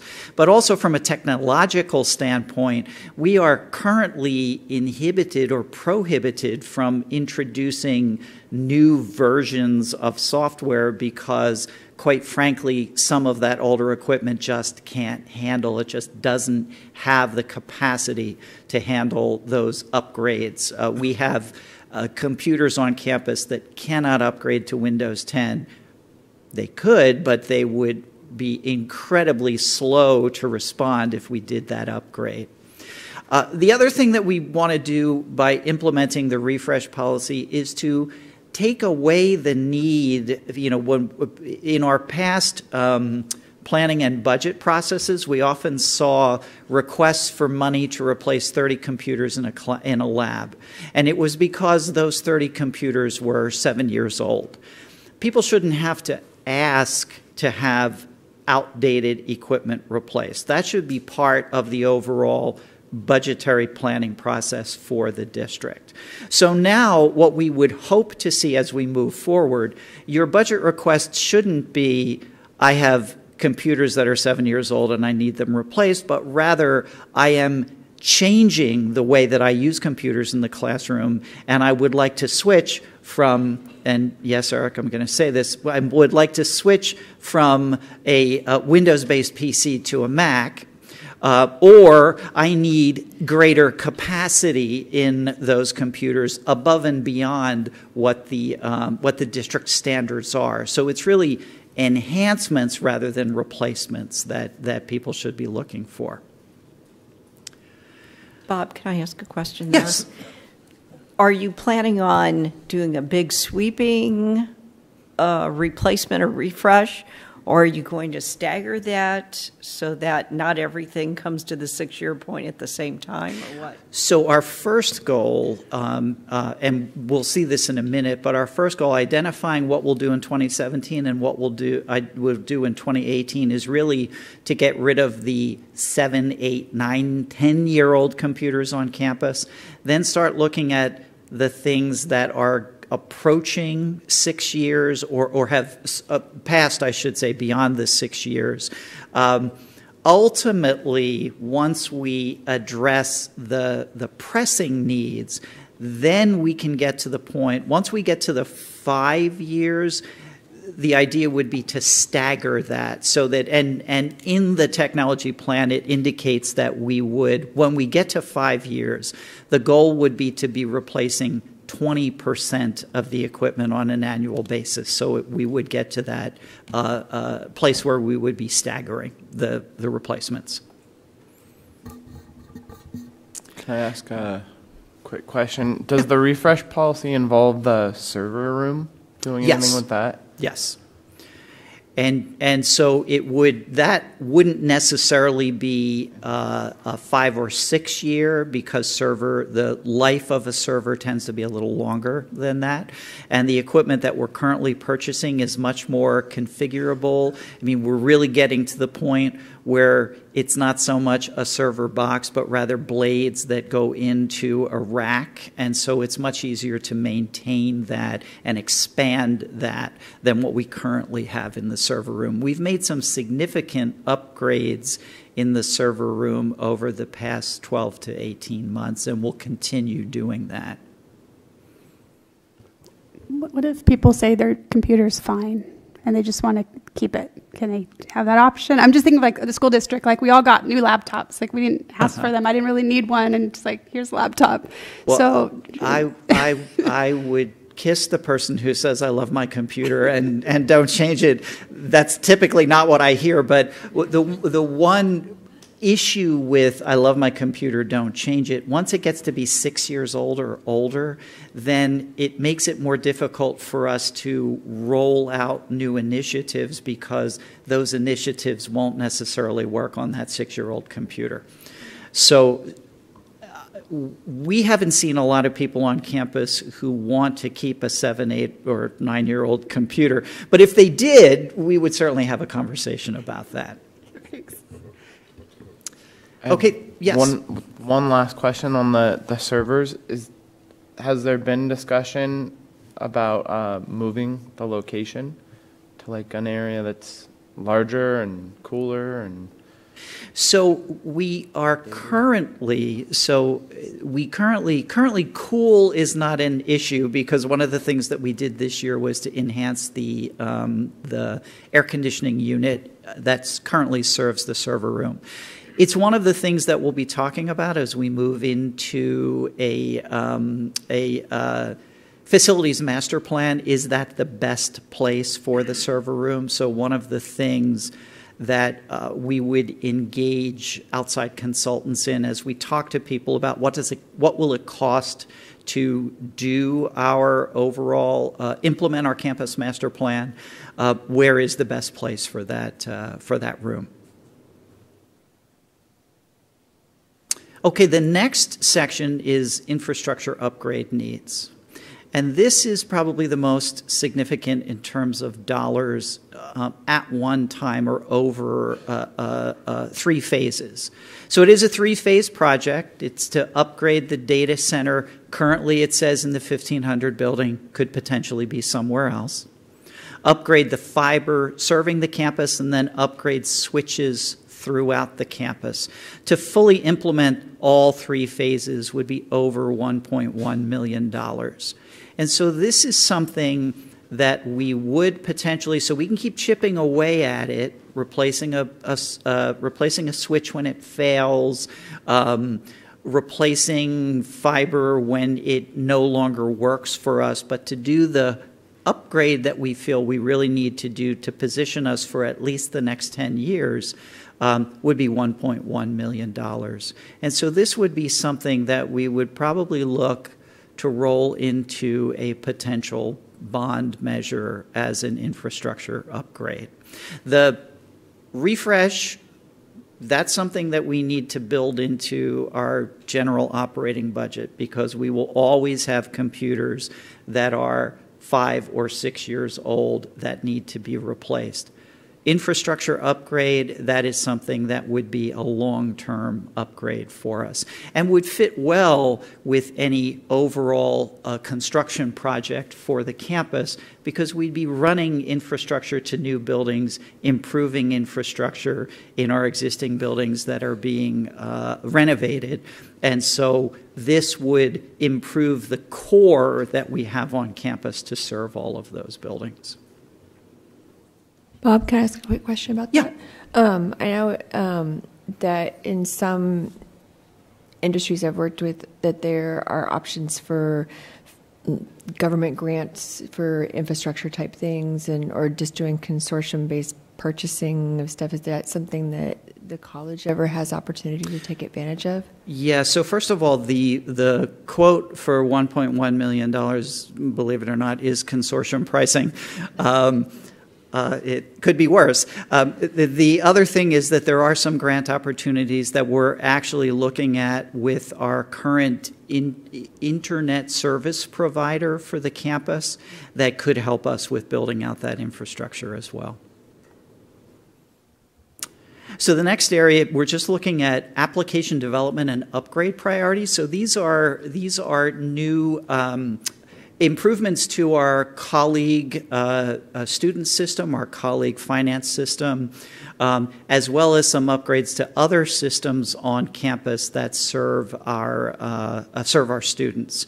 So, for example, what we plan to do before the end of this year is implement on a limited basis our student planning module and the portal. You know, we've been talking about that for a while, but it's actually about to become a reality. Implement student financial aid self-service, so that means that a student can actually go to one place and walk through all of those steps and check to see if they've completed all of the steps that they need in order to apply for financial aid. Implement our SARS upgrade. SARS is the system that the counseling office uses for scheduling visits and tracking the outcome of those visits for our students. Implement the Synoptics financial reporting software, which we've talked about before, and implement position control, which is another thing that we've talked about before that will allow us to get a better handle on hourly employees and hourly employee hiring. Moving into 2018, we'd complete portal implementation, complete student planning, implement employee self-service, so that would be a place where now employees can go and enter their time if they're an hourly employee, look at their pay stub if they have direct deposit, a place where they could access their personal information and update their personal information, including updating their direct deposit information. So lots of things that we currently do manually that we would be able to do through this self-service. And then we know we need to replace the document imaging system that we're using. It is no longer going to be supported by the company that sold it to us. And so we have explored options, and we'll be looking at replacing that document imaging system in 2018. Do you ever consider leasing that, or? Well, it's not so much, it's the software more than the hardware. So that's just a general overview. So what are our next steps? Well, our next steps are to go reach out to all of our constituent groups on campus. Have already had a conversation with the Administrative Confidential Senate. I'll be visiting the Classified Senate next week to get their feedback on the direction that we're going in. We'll be reaching out to the Academic Senate when they return in August.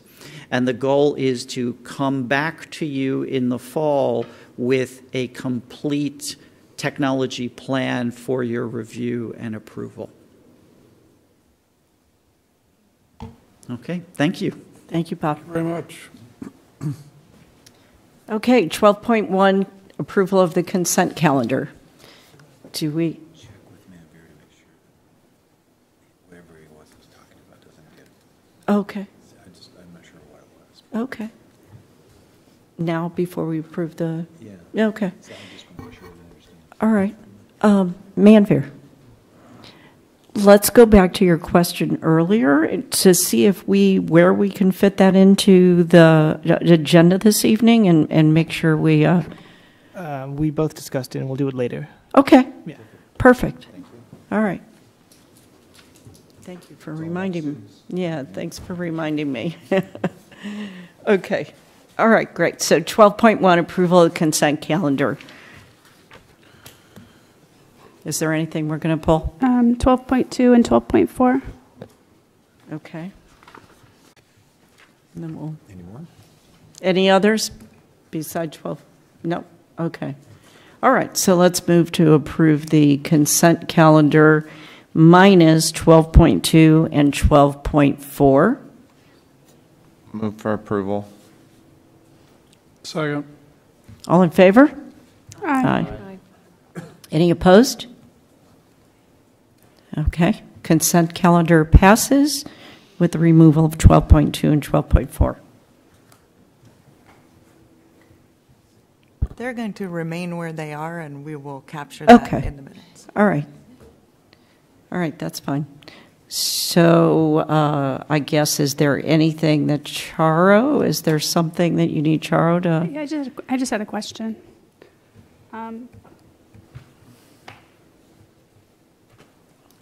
Yeah, I was just wondering about towards the end, the TBD research analyst. I just was wondering, because I know we recently hired a woman that replaced Chris Farmer, and I was wondering, has she left and this is replacing her, or is this in addition to her? Which document are you in, or which attachment of 12.2? The human resources document? There's two attachments. There's two Not documents. the addendum, right? It's on the first one, right, Robin? Yeah. Yeah, the addendum. Is it the addendum? So the very end, the very last page. Trustee Marthason, this is an additional 0.5 being added to this area. This is not in replacement of any staff. Okay, thank you. That's all I want to know. And if I can add, this position is being paid out of student equity funds. Thank you. I just didn't know if she left already or if it was in addition. Thank you. This is the best place to work. No one is leaving. Okay. Can I have a motion to approve 12.2? Move. Second. All in favor? Aye. Any opposed? Motion carries. 12.2 approved. 12.4.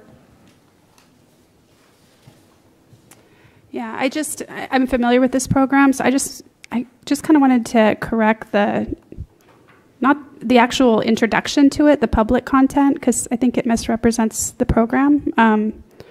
It says, so it's about the Adelante program, the Migrant Ed program, and it says that it's an enrichment program for at-risk high school students.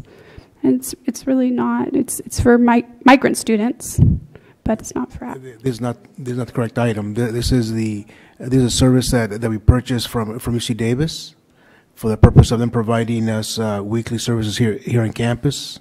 Are we on 12.14? You said. That's what I said. You said 12.4. I said 12.14.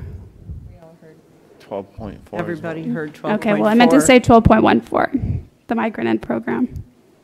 Can we fix that? So what we'll do here is let's go ahead and approve 12.4, and then we'll just take a question on that Okay. if necessary. So can I see a motion for 12.4? For approval. Second. All in favor? Aye. And any objections? Motion carries. 12.4 is approved. Is there a question then on 12.14 that we can cover? Because it's already approved at this point. I just was wondering, it's not the actual item, it's the introduction, the background, and summary. I just thought it should say migrant students, not at-risk high school students. You can maybe talk about that, Oscar. But, I mean, it's very specific. It's not anybody can be in migrant ed. You have to be a migrant student. And they might be at risk, but not necessarily. It's just a very targeted program. So, anyway, I just thought it a little bit misrepresented the program. But the documents both say migrant. Yeah. The documents are correct. It's more the introduction. So that doesn't change anything in the approval. I just thought for the public, because it's for the public content, maybe it could say migrant students. That's all. Okay, so we're able to move on then to announcement of special meeting. We have a special meeting on June 22nd. And do I need to say anything more than that, Ron? No. It's at 4 o'clock, is that right? 4 o'clock, I believe so, yeah. I think it is. I just was wondering, it doesn't say the business of that meeting in the public content. It just says, it has the day and the time and the place, but it doesn't say the business of that meeting. I think you don't normally hear it will be posted and go up, and there'll probably be some changes to it. I think there's already one or two things that have been rolled in there. Yeah. One information and 3 consent. Yeah. Okay. Okay. Just, I mean, the main thing is for the public. There is a special meeting. Look out, for it, and you'll be able to see it. Yeah. Okay. 14.1. Robin? And may I say thank you. We appreciate all the work that you've done. Yes.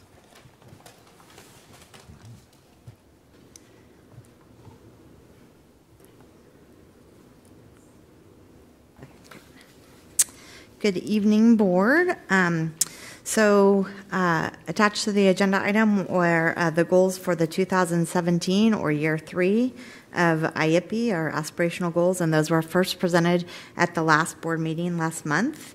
And at the time, board members made a request to make some of the goals more aspirational.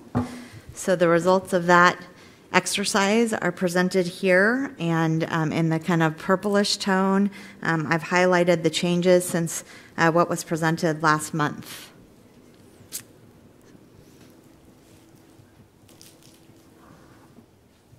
Thank you. Thank you. It looks wonderful. Yeah, it looks good.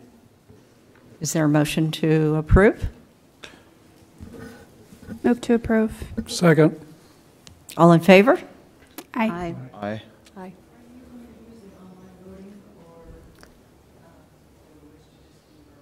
I didn't see online voting, so I thought there might have been a problem or something, so we're happy to do the online voting. Oh, okay. Okay. Well, it might be good to use it so we can get up to speed on it. Can we start with the next one? No, we have. We took a. We have first and a second. Right? No, we voted. No, we did. Yeah, we did. Did we vote though? Yes. Oh. Another good reason for that to happen. Right? Okay. We didn't capture the motion. So. Trustee Martinson. And then Michael. Trustee Baldini seconded, and it was unanimous. Thank you. Yes. Thank you, Robin.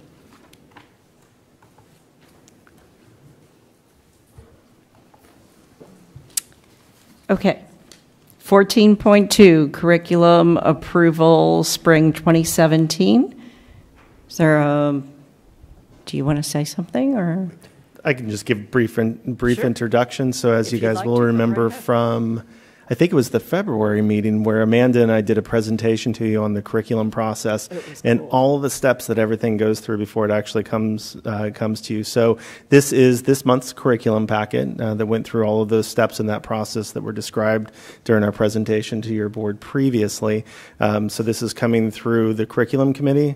This then goes through the academic senate where the full packet has been approved, and we do all of that before we bring it forward to you. So even though I'm the one sitting here presenting it to you tonight, do understand that this is a presentation to you from this is a document that comes through the academic senate, and it's gone through all of those processes to be presented to you tonight for approval. Thank you so much. I just had a question about the new program. Let's see, where is it? So there's some new culinary programs. I'm just wondering, are those going to be fee-based, or are those for credit programs? These are credit. Yeah, so these are part of the credit hospitality program. Okay. So right now our hospitality program, Merrick McKeague has been working really closely with Diana Shabodi, our Dean for Career Tech Ed in the back. And as we are bringing our new kitchen facility online, they're bringing those credit culinary courses online as well. So this is the first, and there are likely more to come. So those will be taught here on the main campus? Absolutely. That's fantastic. Yes, we're very, very excited about this. My students will be as well. Yeah. Okay, so do we have a motion to approve 14.2? Move to approve. Second. All in favor? Aye. Wait, I thought we were. Oh, we're doing it. Oh, are we doing that now? Okay. Okay. We didn't All right, I'll take my vote back. Yes. I didn't hear any voting. Did you? Yeah, people listening at home. There it is. Yay. Way to go, Cynthia. Right. Shh. Give away your answer. Yay. What's that? We're giving away your answer. You said yay.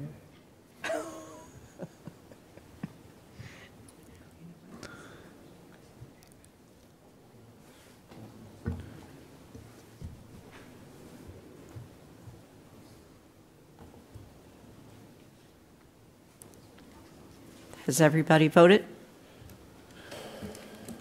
Passed unanimously. Okay. Except- Ed Maver? You didn't have access. Oh, you don't? He doesn't have access to Port Dock Shop? So tonight you'll have to vote verbally then. Verbally, yeah. Thank you. We'll fix that, sorry. And your vote is? Aye. Thank you. Okay, 14.3, ratify financial documents. Do I see a motion? Move for approval. Second. I have a question on that. On the plasma cutter welder, that's a pretty exciting piece of equipment. Should be a press release on that. Yeah, you're right. It's a big deal.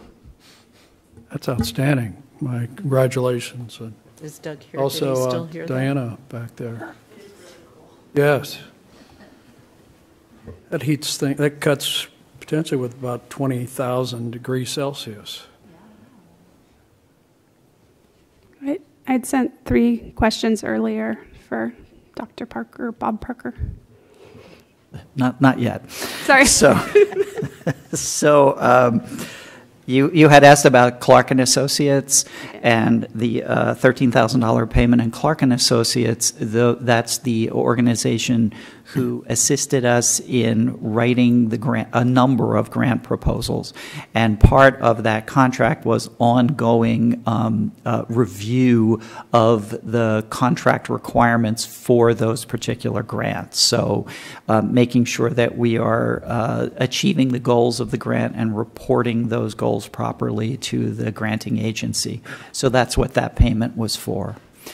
You also asked about payments to the Department of General Services, and those payments to the Department of General Services are for gas service here on campus. We participate in a consortium where we receive gas coverage. In the past, they had sent them electronically to the facilities department and on paper to accounts payable. They stopped doing that in the fall. It was actually Linda Hunter, our person in accounts payable, who realized about a month or so ago that she stopped getting those invoices and contacted them, and so now they're sending them to her electronically. So this represents catching up on those payments.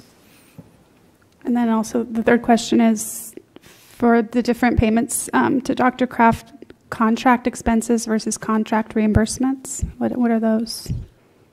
So in Dr. Kraft's contract, there's an allowance for a certain number of expenditures on a monthly basis up to a certain dollar amount. The differentiation, and so all of those, both contract expenditures and contract reimbursements, are all payments under his contract for those activities that fall under that particular portion of his contract. Contract expenses represent things that he used his district credit card for, and so they are expenses that the district is paying under that part of his contract. Contract reimbursements would be items that he paid for himself, either cash or a personal credit card, that he's then being reimbursed for. So they're all payments under that portion of his contract, but the differentiation between expenses and reimbursements has to do with how the payments were made initially. Is it?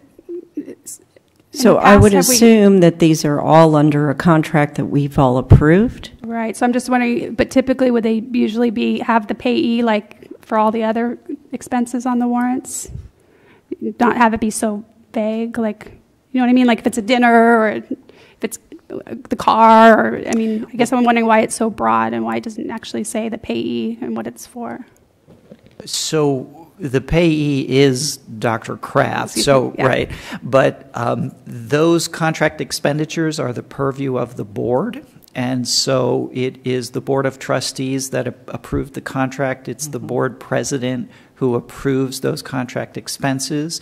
So what comes to the Business and Finance Office for reimbursement is the president of the Board of Trustees signing off on the requisition that was entered for those expenses or reimbursements. So that level of detail is maintained in the board office. Okay, thank you. Okay. We have a first and a second on that, right? No, we did not. Oh, okay. I thought for we did. approval and Yeah, I thought so Trustees too. Rivera. Yes, and Rosara's second. Yeah. Okay. All in favor? Oh. Oh, all in favor, Manveer. Aye. Thank you. Uh-oh. Hold on. Something just happened. I'm usually just the one sitting quiet and waiting for the little vote to pop up. Well, maybe not sitting quiet, but.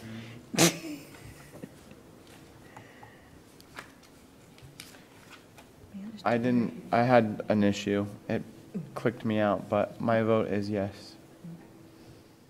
I'm trying to get back in. Here it comes. There you go. Passed unanimously. Thank you. Approval of 14.4, waiver of mandatory enrollment fees for dual enrollment students. Is there a motion? Move to approve. Second. All in. Manveer, how do you vote? Aye. Caught myself that time. Sorry, things are going slow.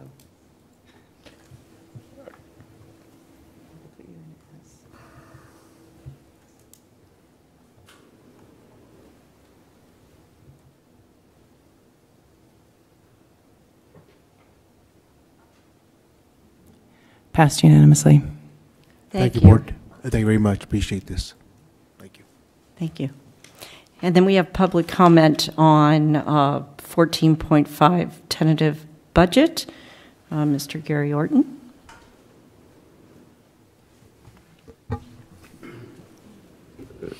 Thank you, Gary Orton, resident of Napa. There's an old adage, show me your budget and I'll tell you what you value. So I've asked at other budget presentations on this budget whether there was any money in the budget for campus housing development planning. And the answer was no. So I'm not sure what that tells me about what your value is on this. Does it mean you haven't given this much thought?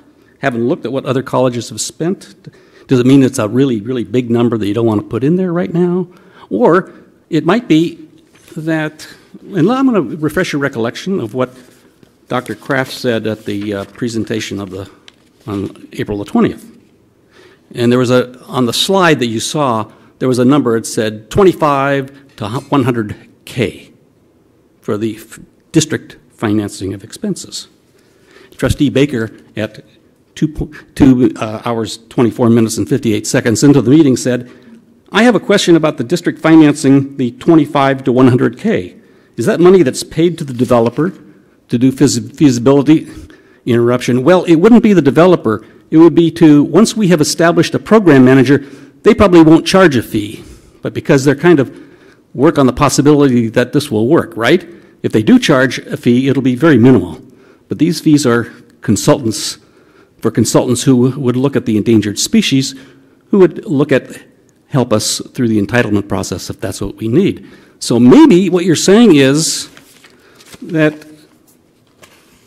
you plan to let the barber advise the district free of charge whether it needs a haircut. Maybe you're going to not get an independent consultant to give you advice.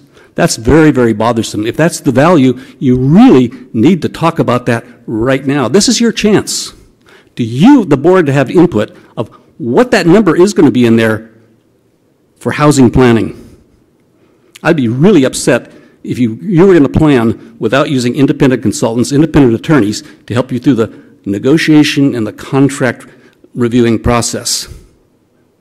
This is your chance right now for you guys to speak up and ask questions. Thanks. Thank you. Bob?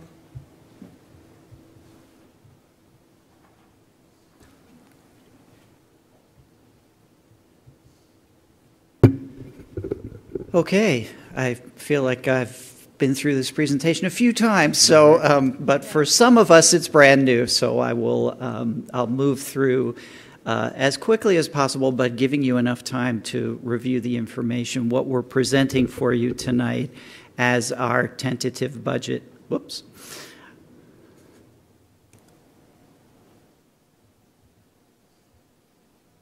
Great, thank you. And I do want to point out that the co-chair, the faculty co-chair of the District Budget Committee, Maria Biddenbach, is here in the room, and she can answer any questions that I can't answer. So here are the members of the District Budget Committee, and so made up of faculty, administrators, staff members, classified staff members, and an ASNVC student representative. How we got to where we are tonight. First of all, this starts with planning priorities, the priorities that are established through the planning committee process for where the district should be allocating its resources. Now, those were approved by you in February of 2016. These were 2-year priorities, so they applied to 16-17 as well as 17-18, and we'll see them in a minute. The Budget Committee brought forward our budget development values and assumptions. They were approved by you on October 13th. We held planning and budget development forums for campus for the campus on October 31st and November 3rd to get as much input as possible into this process and to make sure that everybody on campus understood what the process was. Unit plans were worked on by each of the units from November through February, and those unit plans were presented to the president and the vice presidents by February 27th. Then the area councils, so instruction council, student service, student affairs council, the council from the office of the president, and the administrative services council all reviewed the unit plans from their areas during the month of March. Prioritized lists were sent to the cabinet, and cabinet reviewed them during the month of April. We prepared, based on the feedback that we got from cabinet, we prepared the tentative budget, presented it to the Budget Committee on May 5th for their approval. They approved moving it forward. Presented it to the campus community at a campus forum on May 18th. That was then brought to the Audit and Finance Committee of the Board of Trustees at a meeting on May 30th. And now tonight, we are bringing the work of all of those steps in the process to you for your final review. Now, just as to refresh your memory, the 5 planning priorities which have been in place for the past 2 years revolved around student learning outcomes, a seamless progression of students from the moment of first contact to their goal achievement, evaluating instruction and services at off-site locations through distance education, evaluating and increasing the effectiveness of our institutional planning processes, and then developing an integrated resource planning system. So those were the 5 planning priorities that drove the process. We made a change this year. It's a little hard to see on this slide, but we did change the way we asked units to provide the information that would then comprise their unit plan. And we divided it into 2 areas. We had strategic initiatives. Those would be things that were linked to those 5 planning priorities. And then we also had operational continuance. So to pull out things that were necessary expenditures to keep doing what we're doing, as opposed to resource requests that reflected a desire to move in a new direction or to develop a new strategic initiative. Our revenue assumptions, and it's a little different this year because we certainly had the information from the State Chancellor's Office, from the Governor's original proposal in January and his May revise, and that certainly advised this process. But there was one change. So we have our state cost of living increase estimate. State-based funding increases. We expect our property tax revenue to increase. But the one thing that's shifting this year for us is our shift from state apportionment funding to community-supported funding. And so just to briefly go over what that means, first of all, based on an amount per FTES that the State Chancellor's Office determines, based on an amount per campus of our size, center of the size of our Upper Valley campus, the state determines what our total computational revenue should be. So how much money should Napa Valley College get to run its operations? Now, the state then determines how much they have to give to each of the institutions by subtracting from that total computational revenue enrollment fees that are paid by the local students and property taxes that are collected locally and go to the local district.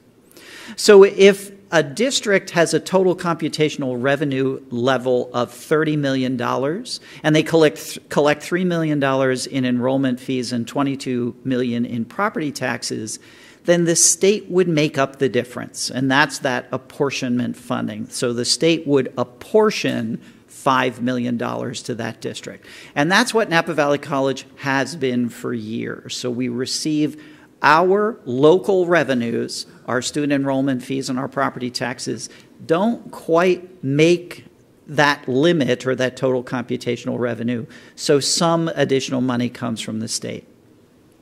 However, if total computational revenue is $30 million, you collect $3 million in enrollment fees, and you get $28 million in property taxes, well, now you're at $31 million. And so you've already achieved your $30 million in total computational revenue, so the state does not apportion anything to you.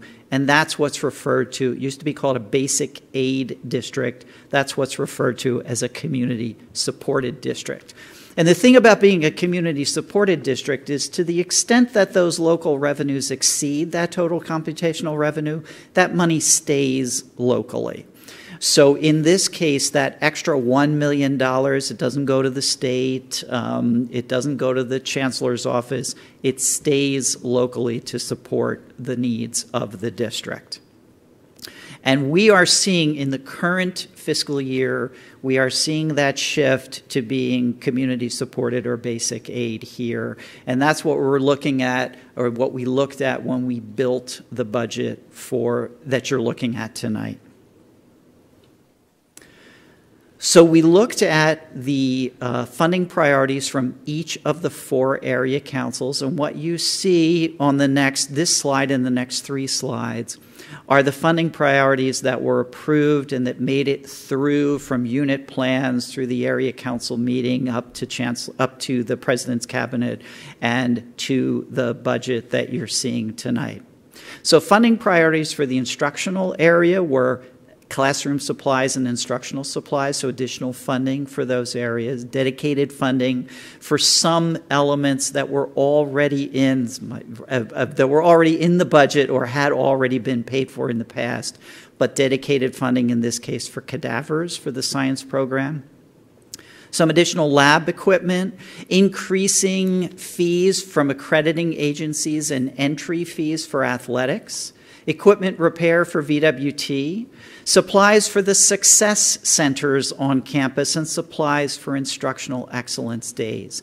These were all operational needs, so these weren't strategic initiatives, but it doesn't mean that the Office of Instruction didn't have strategic initiatives.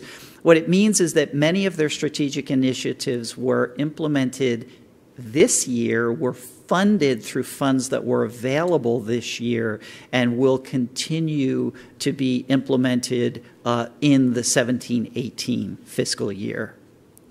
From student affairs, there were requests for some additional equipment in the EOPS office and in veterans services, and these will provide additional workstations for our students. There's a slight increase in Umoja Consortium fees, membership fees, so that the district as a whole and student services are members of organizations that this college should be associated with and involved in. Some additional travel and conference fees to make sure that staff throughout student affairs gets the training that they need to continue providing excellent service to our students. An increase in local funding for work study. We see that while minimum wage has increased in the state of California, it hasn't increased nationally, and so those work study funds don't go as far as they used to. And then some equipment and licensing, computer licensing fees for college police. In administrative services, the two requests were from the facilities department. We need an additional vehicle, and so we're looking to lease an additional vehicle. And then we need to purchase some upgraded cleaning equipment for the facilities department. In the president's area is made up of 4 offices: President's Office, Institutional Advancement, Human Resources, and Research Planning and Institutional Effectiveness. Now, you don't see Research Planning and Institutional Effectiveness on the screen because they didn't have all of their initiatives they had funding for all of their initiatives. They weren't asking for additional funding. So in the President's Office, there was a request to increase funding for legal consulting. We've seen an increase in the need for legal consulting over the past year. And funding for professional development opportunities for the Board of Trustees. And this really represents opportunities to attend CCLC, ACCT, other activities that we haven't necessarily been participating in the past few years because of budget cuts. So to restore some of that funding. For the Office of Institutional Advancement, the request was specific funding for 75th anniversary activities. And in Human Resources, general office supplies for outreach activities. And when we talk about outreach activities, we're talking about participating in job fairs, being at places where job seekers go so that we can be represented there and we can make sure that those candidates come to Napa Valley College. Some enhancements to our applicant tracking and onboarding systems to more fully automate those processes, and then funding for specific employee orientations and trainings. In terms of staffing, the majority of the staffing requests that we looked at, and we're still reviewing some of those staffing requests, but the majority of the staffing requests were requests to replace the use of hourly employees with regular contract employees. And so replacing the use of hourly employees and consultants with actual employees of the district. So what we're looking at here is our budget for general fund unrestricted, or the unrestricted general fund. We'll see in a minute what the proposal is or what the tentative budget would be for restricted funds. The real shift that you see here, if you compare the final budget for 16-17 with the 17-18 tentative budget, is that shift from state income to local income. So not as much income coming in from the state of California in terms of apportionment, but more income locally primarily through property taxes. What you also see here is ending balance reserve for STRS and PERS. And 16-17 was the first year of 3 years that were set aside to help fund the increased percentages in the employer contribution for PERS and STRS. So if you remember, in November of 2015, the district received some one-time funding, and a decision was made to put part of that funding, set part of that funding aside so that it would give us some assistance in funding those STRS and PERS increases. 17-18 is year 2 of those 3 years. Bob, I have a question about the state income. Sure. And I didn't ask this when we had our finance meeting the other day, but is some of that decrease due to the Prop 30 decrease? Some of that is due to the Prop 30 decrease. The most significant Prop 30 decrease was actually in 16. So the first half of that decrease was in 16-17 with the sunset of some of the elements of Prop 30. So we are anticipating the full decrease in 17-18. Okay. When we look at salaries and benefits, the salaries reflect in faculty salaries reflect the increases that were negotiated as part of the contract. Administrative and classified reflect step and column increases as people move through from one level on their salary schedule to another. And then we see significant increases in state teachers' retirement and public employees' retirement, and that's due to those employer contribution increases. Books and supplies and other operating expenses were a 1.5% increase. Under capital outlay and cabinet priorities, that's a significant increase, and that reflects, yes. Yeah. So that primarily reflects not only the cabinet priorities, but also the technology refresh and scheduled maintenance, somewhat offset by the fact that there are classroom equipment and instructional equipment and scheduled maintenance funds that we will receive from the state this year. Those are in the state budget. So before you leave this page, just to pick up on what Ms. Dorton said, I'd asked at the subcommittee meeting for the budget about why planning services for housing wasn't in the budget. And I remember you mentioned that planning services for housing wasn't specifically in the budget, but consultants is in the budget. And that would fall under consulting. And so I'm wondering where in this budget so part of that is in cabinet priorities, because there was a request for an increase in consulting fees in cabinet priorities. We would also see some of that, most of that would be in other personal services. The consulting fees would be in other personal services. And for the cabinet, there was mention that there would be an increase in consulting services? Well, so legal fees, there was a request for an increase in consulting services specifically for legal fees, but that would be part of the, would ultimately become in the final budget part of other personal services. So is the idea that in the existing budget, there's already enough money for consultants to cover the planning services for the housing project manager? That was certainly the thought in development of the tentative budget. Now, we'll know better when we get to the final budget because we will have gone through more of the process and gathered more information. Thank you. Sure.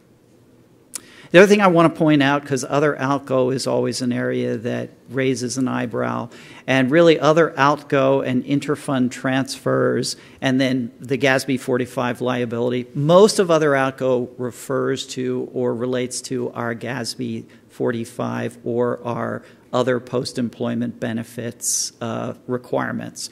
What you see in other outgo are the pay-as-you-go. If you remember when we looked at the OPEB plan, there's a pay-as-you-go portion, which is the amount that we have to pay for post-employment benefits, primarily health benefits for our retirees. So that's the amount that we have to pay every year for those folks who have already retired. Then what you see under the GASB 45 liability, that's the amount of money that we are starting to, we're not starting to because we've been setting aside for years, but we are increasing our set aside to account for the overall future liability for other post-employment benefits. So if you look, unrestricted expenditures and unrestricted revenues are the same. So we had in unrestricted revenues $40,555,000 and in unrestricted expenditures $40,555,000. Bless you. So that is our unrestricted budget. When we look at restricted funds, our tentative budget for restricted funds are First of all, we're assuming a carryover of our current restricted funds. Restricted fund expenditures are limited to the revenues received, so the restricted funds will always be in balance. Our tentative budget for restricted funds will carry over the budget from the 16-17 adopted budget. When we get to the final budget, we will have more information about those restricted funds, the actual numbers, so that we'll be bringing forward the actual restricted funds that have been confirmed for this year and the expenditures that will be related to them. That will come in the final or ultimately adopted budget. Now, one of the things that we started this year in the Budget Committee was to develop a 3-year financial plan. And so 15-16 was the baseline year, and 16-17 was the first year of that projection. So we took it out 3 years. In our first set of projections, we had our final budget for 16-17, and then projections for 17-18 and 18-19. Now that we have the tentative budget for 17-18, we're taking that projection out 1 year further. So a couple of things I want to point out as we look at that projection. First of all, notice other financing sources are projected to decrease between 18-19 and 19-20. That reflects the sunset of the $490,000 per year that was set aside for PERS and STRS increases. If we look at academic salaries, we see an increase based on the salary schedule and the increases that were negotiated through the latest round of negotiations. You will see there's a bump in classified salaries in 1920, and that's because in 18-19 or in 2018, we expect the results of the classification and compensation study. So we will see some increases there. A couple of other things I want to point out. If you look excess or shortfall of income over expenditures, in 18-19, we're showing an excess or a surplus of a projected surplus of $364,000. In 1920, a projected surplus of $29,222. Now, at this point, there are many variables associated with 18-19 and 19-20, not the least of which is the results of the classification and compensation study. And so rather than balancing those years, we've left those years just to show that with these projections, we are projecting that revenues will cover expenditures.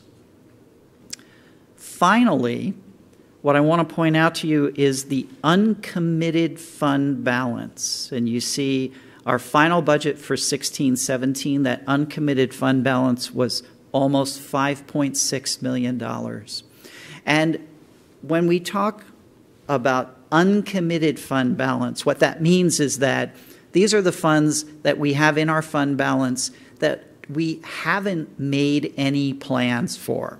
So for example, if you looked at the fund balance today, it's more than $5.6 million because it includes next year's $490,000 and the following year's $490,000 for those PERS and STRS increases. So we look at what is actually available, what has not been set aside for other purposes. Notice that currently these projections reflect no increase in that uncommitted fund balance. But the percent of unrestricted expenditures obviously changes from year to year because unrestricted expenditures continue to go up. So that $5.6 million is 15% of unrestricted expenditures this year, 14% in 17-18, and goes down to 13% in 18-19 and 19-20. Now, that is still well above the required 5%. It's also above the 12% goal that we had set for ourselves. But by the time we get to 18-19 and STRS and PERS start to balance out, Remember, the Budget Committee did go back and adopt a long-term goal of 15% 6 years out. And so as we build these projections for future years, we'll be looking at achieving that 15% goal. Okay, so future considerations, Person STIRS increases were funded through 18-19, so we need to pick that up in 19-20, and you can see that's reflected in the financial forecast. OPEB contributions are increasing every year, and those increases are included in the 17-18 tentative as well as the projections going out. Negotiated faculty salary increases are included in the budget and the 3-year projections. We have additional funding for technology and scheduled maintenance included in the budget. The results of the classification and compensation study are expected in 2018, and so there will be some impact on the salaries for classified staff, potentially be impact on the salaries for classified staff and administrative and confidential staff. General obligation bonds, that is not included in this budget for a couple of reasons. First of all, you have already at a previous meeting approved the use of funds for the feasibility study. Once the feasibility study is over and a decision is made to go forward, that is not general fund money. That is not reflected in the general fund, either restricted or unrestricted budget. So any campaign materials, any expenses related to the campaign must come from outside funding, must be accounted for separately, and then certainly the bonds themselves and construction would be outside. It would be part of our overall budget, but wouldn't be taking place in 17-18 and outside of the general fund budget as well. Campus housing we've talked about. There are funds available in the budget, and we'll know better when we get to final budget what those funds need to be. And when we get to final budget, those funds, whatever funds are needed in order to do any additional studies or hire any consultants, would be included in the final budget. And then finally, the VWT capital campaign, which we heard a little bit about tonight in the foundation report. That's an NVC Foundation initiative. Once the NVC Foundation raises the funds and construction starts, then funds would be transferred over to our capital outlay fund in order to fund that project. But again, not anticipating completion of that during this fiscal year outside of the tentative budget for this fiscal year. So I'd be happy to answer any questions you might have at this time. I have one. Yes. For the funding priorities, it says classroom supplies and instructional supplies. Did you get student input for that on what to get in the classrooms, or how was that determined? I'll actually ask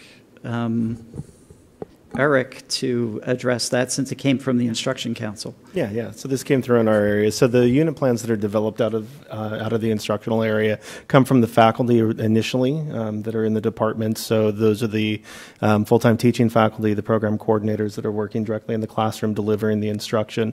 When we talk about instructional supplies, those are typically the supplies that are associated with how the instructor has decided to deliver the content of the course.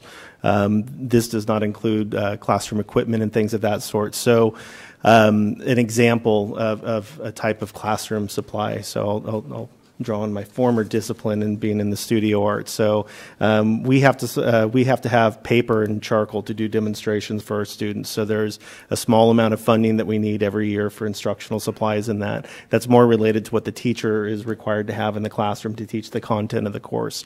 And so when those roll up through the unit plan and the budget process, those are originating from the faculty, going through the program coordinators, division chairs in those areas that have them, the dean, et cetera. So the students aren't involved in the process at the point of the development of the request for the instructional funds, because those are funds that are specifically related to what the faculty are teaching in the classroom. Thank you. Yeah, absolutely. Move to approve. No? We need a second anyway to continue, I think, right? Right. I just have two questions. Let's So let's go ahead and make a motion to approve. I did. We have a second there. Okay. So questions? Okay, I just have to. Okay, so earlier in the presentation, it talked about how any new activities will have to be linked to institutional plans, right? So, which was part of our accreditation. So I'm wondering, I've talked before in the past about my concern that the housing isn't linked to our institutional plans, but we haven't done anything yet. So if the college decides to move forward with planning services, for example, at that point, we'll have to link it to our institutional plans like everything else, or will it be exempt for that? So I would say that, when we're talking about linking to institutional plans, certainly institutional plans as they relate to services to students and needs of students and campus life in general, that housing project would be linked to those plans. So it will have to be able to be connected like everything else. Mm-hmm. Okay, and then my second question, this is more for you, Dr. Kraft. This came up at the budget committee meeting, and I wasn't sure about the answer. So I asked about the increase to legal services, and you mentioned something about why we're needing to increase them, and you mentioned something about ed code being old and that people test it, and then also about increased freedom of information requests. So I'm just wondering, is that when you were talking about ed code and people challenging it, are you talking about, is this like a reactive thing to things that are going on right now, or is this more like a preventative thing so that we prevent people from challenging ed code questions? No, it's neither of those two things. I would say, generally speaking, the legal costs that I was referring to is ed code is through case law. It's changed mostly through case law. So the case law kind of rolls throughout the system at different institutions. So sometimes we'll have to implement something here based on the changes that come through the chancellor's office or through the legislature or whatever it might be. Those are costly. So we have to have legal review of policies or ARs, or take a look at forms, or do something different for students, or include a new protected class, those kinds of things. So those are typical. Mm-hmm. Okay. And so everybody should have their voting in front of them. And Manveer, how do you vote? Aye.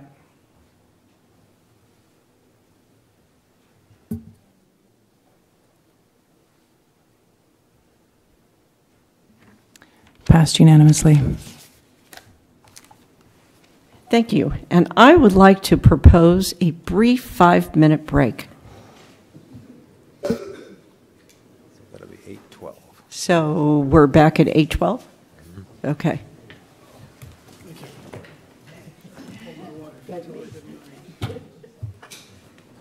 We'll see how that works.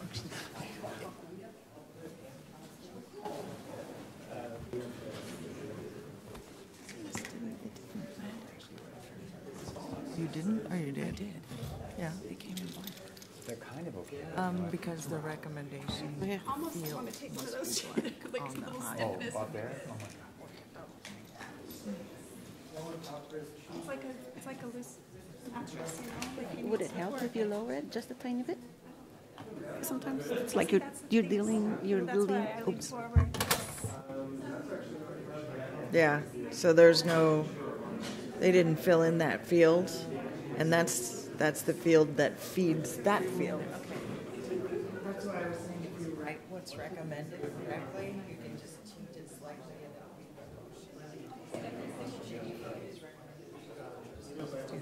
Right. Okay, yeah, so that's just something to check when it's going through.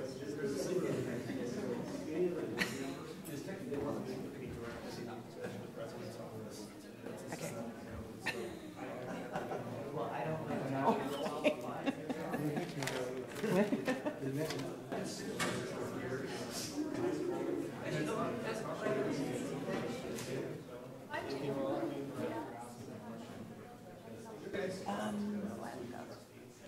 I might, but not here. Okay. There. Okay. Yes. So.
screen is different than that screen. Practice. Not yet.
I've heard it 3, so I didn't really need to take any notes.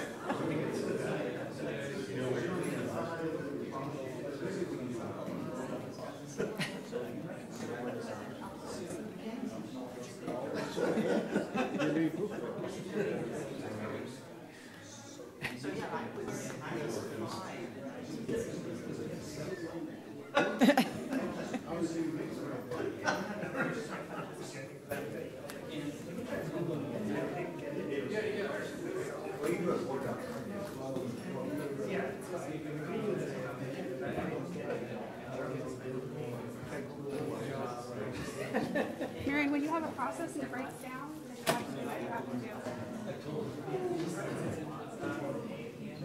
Fix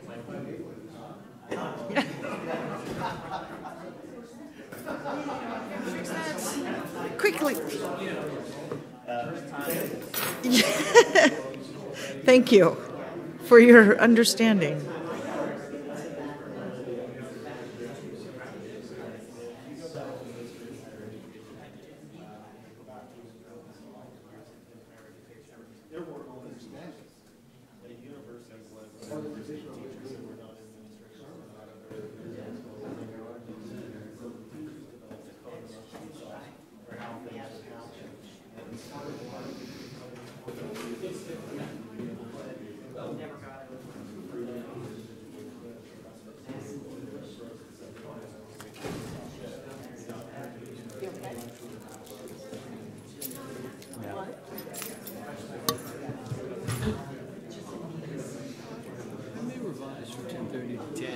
Yeah, we're moving. I know.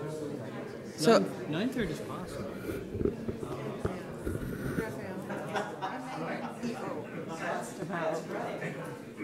I had an aunt that went through that. She lived a really, really long life.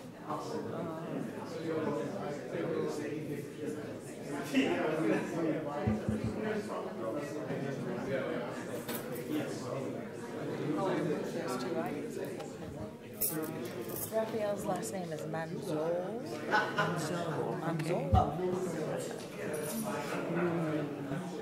But now, you have to remove 12.2 and 12.4. Yes. Oh, because I know with my aunt, she got had a meat. So, you should list the question, but it's still, yeah. Yep. Okay. Little fliggets every time so far. It's Let me get this pack going again. I don't know what to do with this one. It's not boring. All right. All right, can we get started? You want to switch? No. Thank you for letting me be born. 15. Did we vote on that? Huh? Did we vote on that? We did. Getting started. Getting started? Oh, getting started? It's unanimous. We're getting started. Yes. Yeah. So is that something I need to add to the minutes?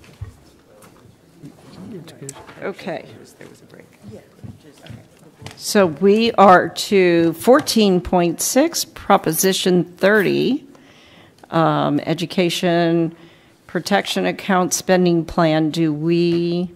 I know that's Robert again, unless people feel we can just go ahead and approve. Is there a motion? I read the attachments and I move for approval. Okay. Second. I just have a comment. So last year this came up. So the purpose of this is to be transparent about how these tax dollars are being spent. That's why it has to be posted on the website and so forth. But they're just budget codes, and they don't mean anything to us or to the public. So I'm wondering, last year I asked if they could put in what those budget codes actually stand for, and they said they would do it. So I'm just wondering if we could do that again. Sure. Who were they? Who said that? So we absolutely can. Were you here last year? Yes, I was here last year. Did we talk about this last year? I honestly don't remember. Maybe it was here before. Maybe it was. Know. But it's actually very easy to do that. I'm assuming that what you would think would be helpful. So first of all, there's one piece of this string of numbers that indicates that it is specifically faculty salaries, so academic salaries for instruction. And that's one of the requirements, that the funds be used to offset expenses or to supplement expenses in the instruction area. It has to be instruction.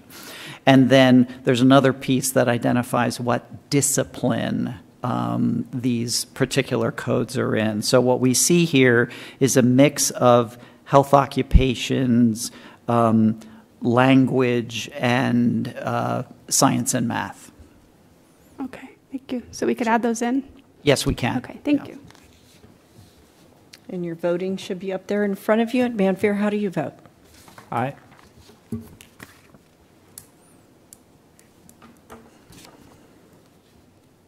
Passed unanimously. Thank you. And now we're to 14.7, Resolution Establishing 2017-2018 Appropriations Limit. Do we have a motion? Move approval. Second. We're ready to vote?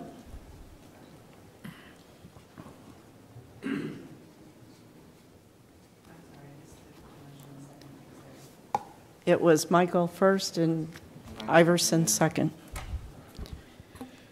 And Manfair, how do you vote? Aye. Thank you.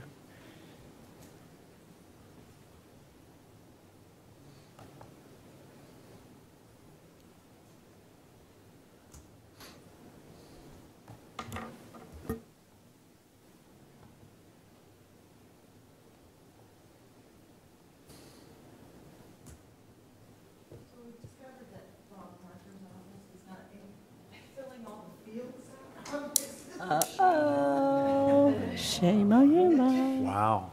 I think it was those other people who... Uh-huh.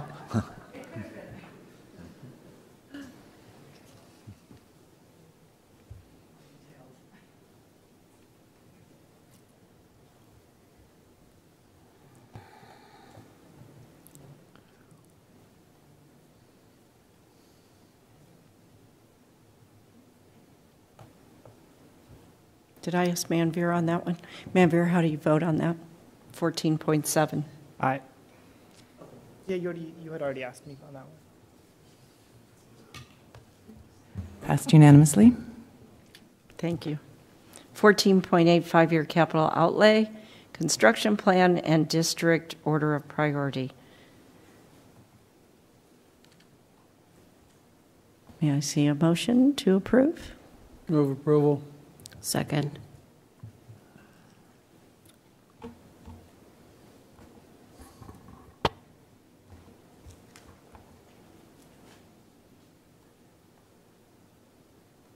And Manveer, how do you vote? Aye.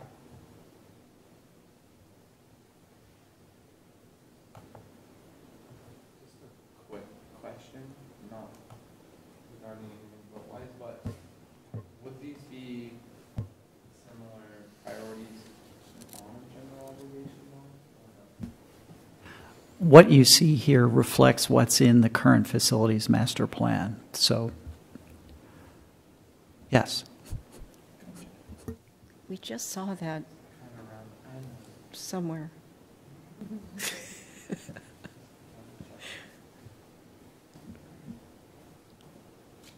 Point of information. Yes. Mr. Roberts,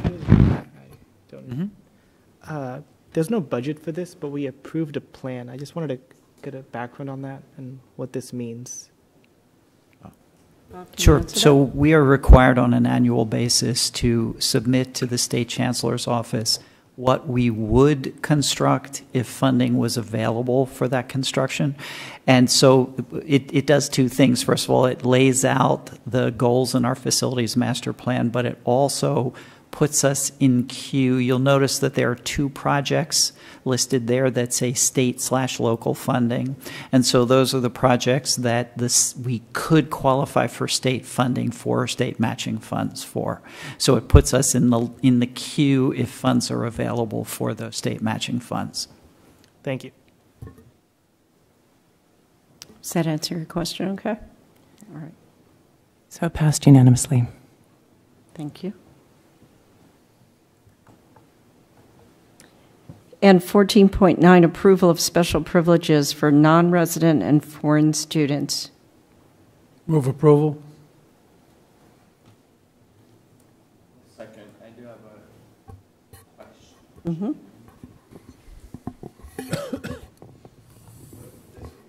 Yes. This particular student? Yes. What's the... I was just thinking like Girdich Winery. What's the area of interest that he's... Actually, he mentioned the psychology and thinks a couple of areas in there, but one psychology and kinesiology. So he's into physical, your fitness type of things, but it's nothing to do with the wine industry. Do we have programs or outreach once they do come in, or information and resources for development? You mean specifically for international students?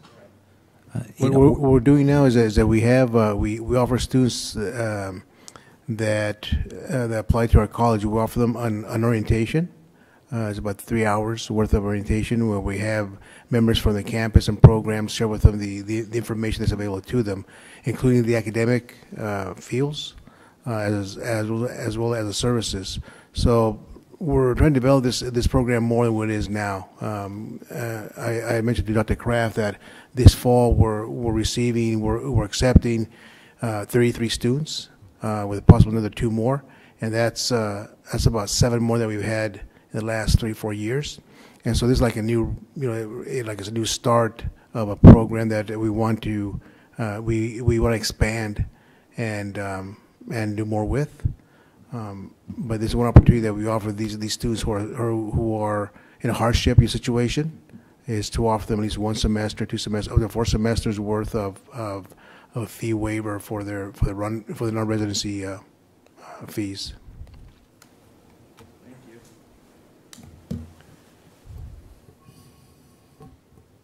So we're ready to vote?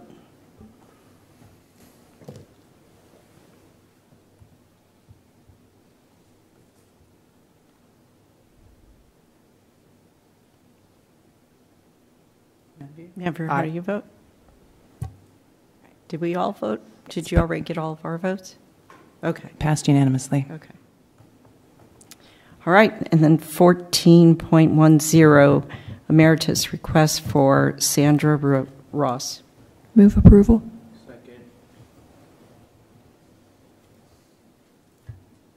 Ready to vote? Aye. May I appear? Thank you.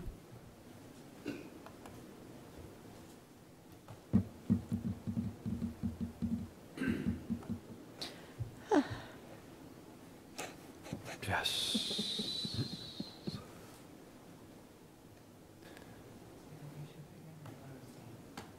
Aye. Sorry. Passed unanimously. Thank you. Okay, moving on to 15.1, standing committees reports. So VWT, or our Viticulture and Winery Foundation, Iverson. We have not met recently, but I'm sure it's going to be happening soon. Yeah. Yeah, so the August date. I have a pregnant wife, so August, September, really fresh in my mind. So. You just wait. Okay, and legislative affairs, Mr. Iverson again. I've actually been working with Cynthia on developing a set of future meeting dates, so we don't have to plan one meeting and then get approval. We'll have a bank of meeting times and working on a list of items, which I would email out to everyone, and we could choose which ones we would want to talk about in the committee, but we haven't met yet. Okay, and then Mancuso. We have the audit committee meeting, and I made some notes here. Here it is, right in front of me. So today we met at 3:30 and met with our audit company with John Dominguez and also with Bob Parker. And basically what it was an overview of the audit plan. We looked at a timeline for the NVC as well as DAS, the foundation, and VWT audit, and also looked at some interim audit findings that were interesting. Nothing, really that was alarming. It looked mostly like stuff that was, being looked at and resolved. So anything, Jennifer or Amy, you want to add to that? I just more have a question for all these standing committees, minutes are taken, correct? I'm wondering if from now on we could post the minutes or as part of these reports so that we can actually have the minutes of any actions taken at these meetings. So it's nice to have a summary, but it would be nice to actually see the minutes and have the actions taken as part of the reports, if that would be possible. Several years ago, the board decided to not do minutes for standing committees. So if the board would like to change their mind, we keep notes, but we don't do minutes. So we're not required to by the Brown Act? Okay. I think the other thing we talked about is the timing delay. So like the dashboard that was held this week, it's really 2 months before the board really gets to approve their own minutes. I thought they had to be taken, so I misunderstood. I thought part of the Brown Act was they had to have an agenda and minutes and all of that. Yes, agenda's posted. But not minutes. They don't have to have minutes. Minutes have to be approved. Draft minutes could go out prior to the board meeting again, I suppose, depending on the chair, but I don't think so, right? No. Yeah, because you wouldn't want them out there. And the board didn't ask for it. Got it. Okay. Okay. You forgot to mention that we met last week and had a special guest. Oh, yes. I forgot about that. Yes, we had our meeting today, but then we had the budget meeting. Today was audit. We had our budget meeting last week, and we did have a fuzzy little visitor that joined our meeting that was very active, in fact. This is not Kyle. We're not talking about Kyle at all. Trustee Baker could not quite make it home from the shelter of adopting a new cat to miss the meeting. So Spike joined us. Yes, and I sacrificed one of my favorite outfits to the meeting. Okay, Trustee Something did get Segura. done, right? Something did get done in that budget meeting? Yes, actually, quite a bit. Trustee Segura. Thank you, Madam President, for tonight. We met on Tuesday, and I'll go over the notes that we have from our meeting. Carolee reported on items of focus to the DAW's office. Governance documents such as policy, which included the master agreement, were on the very top list because that's what makes DAWs. We adopted a board calendar meeting. We'll be meeting quarterly.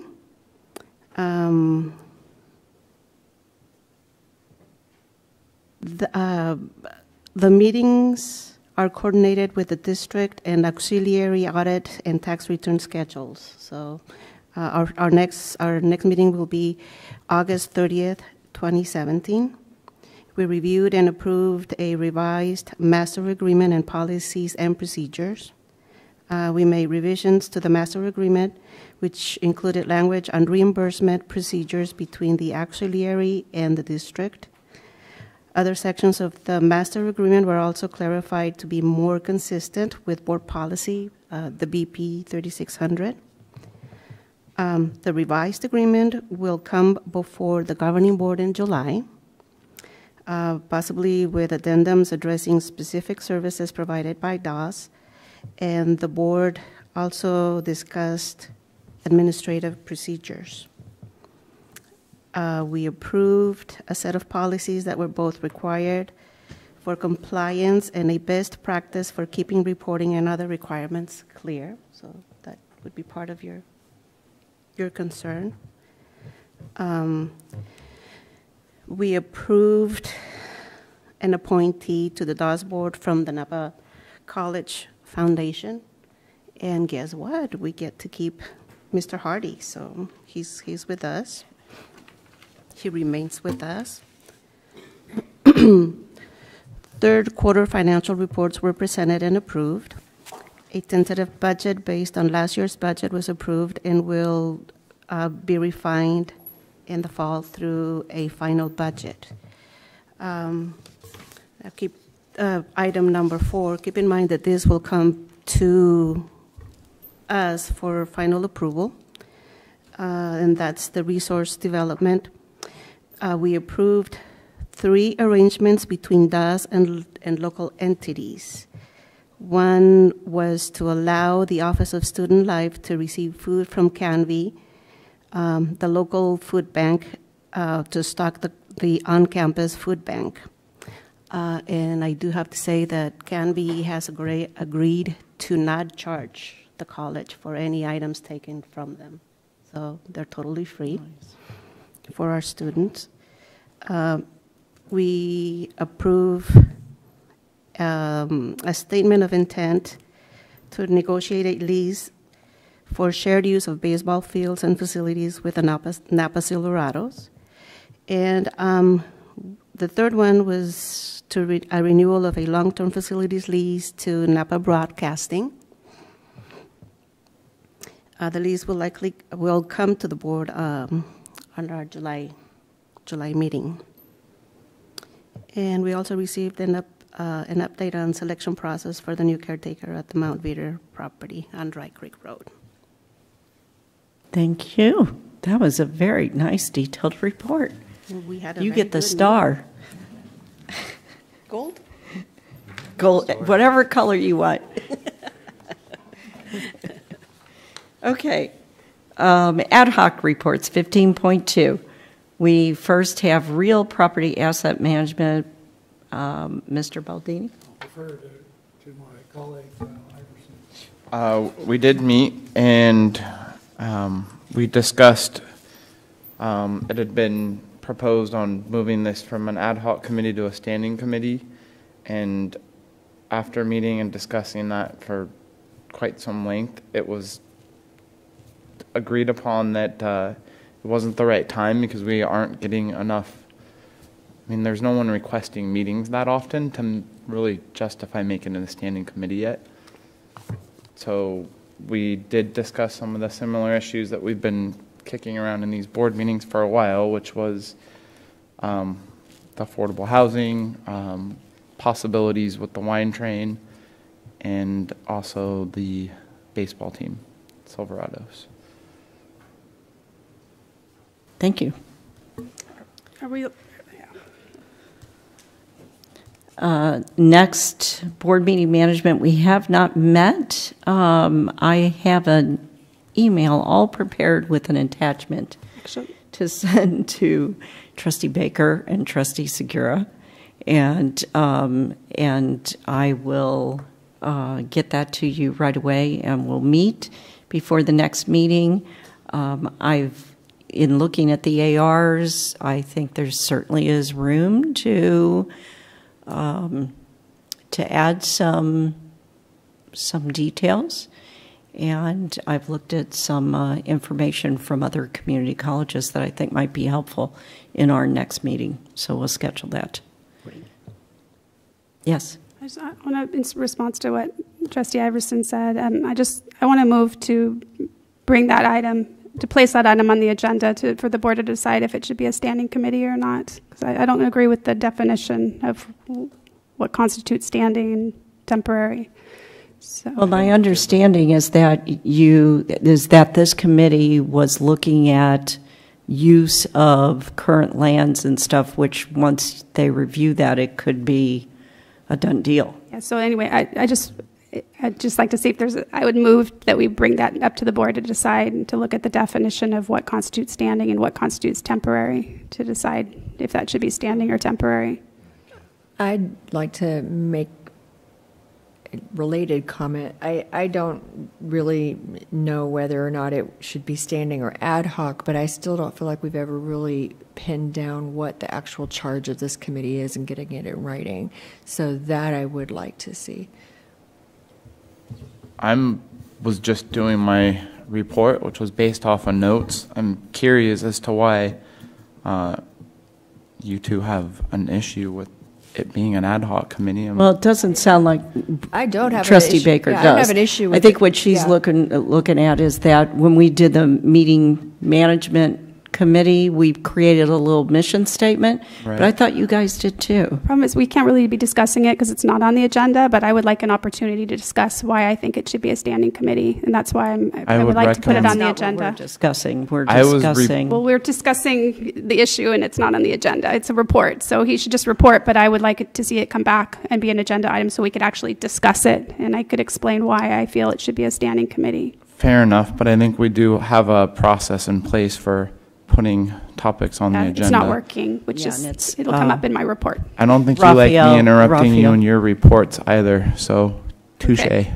Raphael will make that determination. So, but maybe you just come back in the next report with a little mission statement for the group.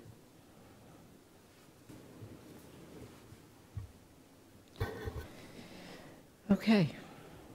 Yeah, there was a motion. If nobody will second it, that's fine, but I did put a motion on the table. No, this is not, you can't, it's not on the agenda to make a... You can take action to place something on the agenda. The board can do that.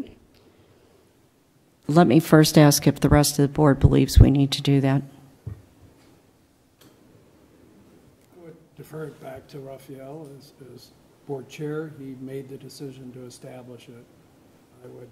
I would ask that the board, if they're interested, that it be referred to him to define it. And I have. All right. Rosada, do you have do you feel you need to go any further with this? I thought that there was a procedure. There is. To put agenda and I've asked for this to be on the agendas. agenda before, and it's not been placed on the agenda. So that's the problem. And the board can take action to place items on the agenda directly. And he also has the right to create ad hoc committees. Yes, he does. But again, the question of this particular ad hoc committee was that it was not sufficiently defined. So a definition is all we need.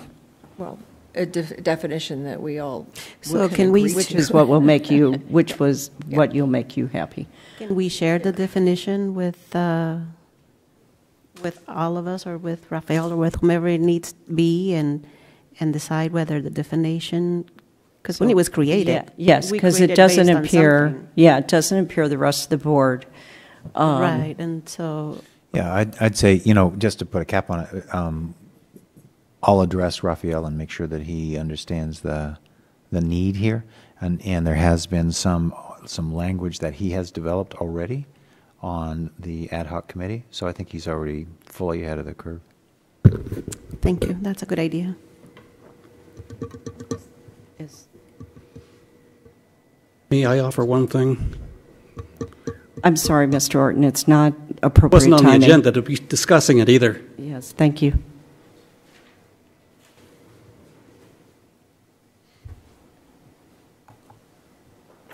Okay, trustee reports. Trustee Iverson, you want to start for us? I don't really have a trustee report. It's nice to see a woman in the chair seat for a change. That glass ceiling. Nice. Yeah, I'm sure I'll hear about it later. Sounds like a coup. Is that it? Yeah, no report. All right. Trustee Baker. Okay, well, it was a crazy busy month. Went to pretty much everything. So I was at the McPherson celebration, the SSS Trio. I visited the bookstore during finals week to meet the doggies that were helping with the de-stressing, which was very fun. And it was on a particularly stressful day for me as well, so I got to benefit from that. Went to the budget workshop that was held for staff. I went to the foundation donor luncheon at the Up Valley campus. Had to leave before dessert, and I'm still bummed about that. RT penning, the commencement nurses penning, and then just in the last couple of days, I've been to 5 high school graduations in the last 3 days and ran into lots and lots of people. I didn't run into Oscar today, but he says he saw me. But I did see Amanda there today, and I saw Amanda there yesterday, and I saw Diana there yesterday, and Marie there yesterday, and just, lots of great news about students coming to NVC. Thank you. Oh, and I promised my husband nothing for a month. So next month I will have his report, nothing. Mr. Baldini. Yes, good evening, and first of all, a shout out to Oscar and his staff, the big graduation, and so on and so forth. Also, and I'll challenge you to number of relatives that have benefited. Okay, sounds I fair. have one that has doesn't even look like me, but Jody was just absolutely wonderful, and I could not believe what I heard about this. This man grew up in the forests of Oregon and has been living down here for about a year now. And thank you to you and your staff. And to the VP of instruction and all the faculty of just getting people to that podium and all the classified that in the back room that all help it to sit up there and to hear and see. It means a lot to me and the rest of us. Thank you. That Senate Bill 228, I was looking at Stone Brewery, and they've, since 1996, I think they've given $3 million to charitable, educational, and might be something there. And maybe they could, well, anyway, I'll just leave it up to staff and foundation and personal contacts, but it's an exciting direction.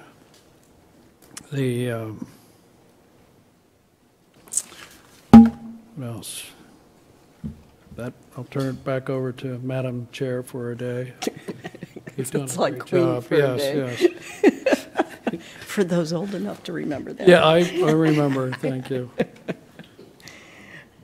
And I'll just say real quick, because it's brief and it's what everybody else has been doing, commencement week is the best. And then we have a police academy graduation on Saturday, which I'm looking forward to, always do.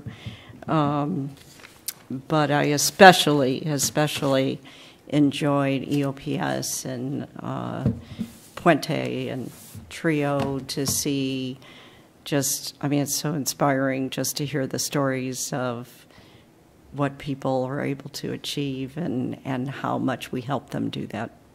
Really, really impressive. So I think that Napa Valley College is a pretty cool place.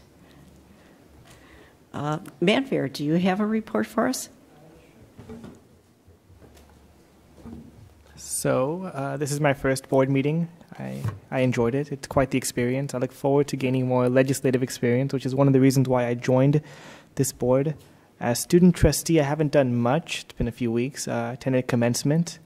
I'm kind of bummed I didn't get invitations to those other graduations regarding EOPS and Puente that you were talking about. Next so year, you get them all. I look forward to those in the future. As student trustee, I look forward to providing student input on the board. And another thing, I look forward to going to the student trustee conference in Long Beach, and I'm looking into running for the student member elected position on that board for the CCT. There's too many C's in that. I think that's it. Just thank you for the opportunity. No, that's not it. There's one more. Yeah. Your scholarship. Oh yeah, at the Scholarship Foundation Award ceremony, I received the Public Service Mike Thompson Scholarship and I got $662 from that, which I'm very thankful for. Mm-hmm. Bill Hardy's not here, but I would say thank you again. Congratulations. Thank you, Madam Chair. And then if I could just go to Reza. Can I add one thing? Yeah, of course. This isn't a student trustee, but it's related to student government. Can I still say that? Yes. Okay. California is part of SSCCC, or Napa Valley Colleges, and we're broken up into 10 regions. I recently became the Legislative Affairs Director for Region 2, which means I look over roughly 140,000 students, and one of my roles will be providing information regarding legislative bills that pertain to students and telling ASOs across Region 2, which goes up from Sierra College down to Napa, Solano, and other colleges in the district. So that's another position I acquired this year. Okay. Yeah, I think that's it. That's absolutely the kind of thing we want to hear, those successes and activities. Yes. Congratulations. Thank you. Fantastic. Trustees Segura or Martinson? Both of us at the same time? Go ahead. Yeah, busy month. But I told my kids I was going to live at the college during the month of May, so they knew. Attended all those, or most of them. The luncheon for the foundation was marvelous. It was great. The food. Yeah, I forgot we did that. I attended the Foundation Scholarship Award ceremony. That was very nice. The nurses' pinning ceremony, and I must say that May 26th was a very good day for me. The nurses' pinning, commencement. Oscar, your office did a wonderful job in organizing the whole thing. It was marvelous. I heard a lot of very good comments. I went crazy trying to look for parking to go to Bottle Rock, which was impossible. I ended up walking from Oxbow to the fairgrounds, I got to see Adam Levine on a big screen singing "Sugar." Made my whole day. I was a happy camper. And after that, I got to eat dinner, a hot dog on the street. It was horribly delicious. Mustard, bacon. Oh, but it was so good. And Eric, thank you for your hospitality. It was very nice. All the information that I was able to get from you, I appreciate it. And for those of you who don't know, he is a great artist. I was very impressed with the art on his wall, and that's his own art. And so, yeah, thank you very much. Okay, well, I had a board report and asked for it to be uploaded like it is every month, and was surprised to find out that basically, I don't know if it was Marianne or Dr. Kraft, but they wouldn't put it up. It basically was a series of agenda requests. I know we do we've clarified the process that we're supposed to submit our requests in writing to the board chair, but I've been doing that since we made that clarification over the last few months, and my items have not been put on the agenda, so I was going to ask for them this evening publicly. But again, they weren't put up. I just want to, based on that... If I could just clarify. Yeah, I want to let me finish so first. The board chair. I would like to finish first. I want to clarify first. So per the Brown Act, 3 things can be in our board reports: activities, brief announcements, and future agenda requests. And again, I understand we have a policy for agenda requests, but that policy is not being followed, and that's why I was going to make that part of my board report, which I'm allowed to per the Brown Act. But anyway, I will talk about my activities. I attended the respiratory therapy ceremony, the SSS Trio Rewards, the campus budget forum, 2 budget subcommittee meetings. So those are my activities.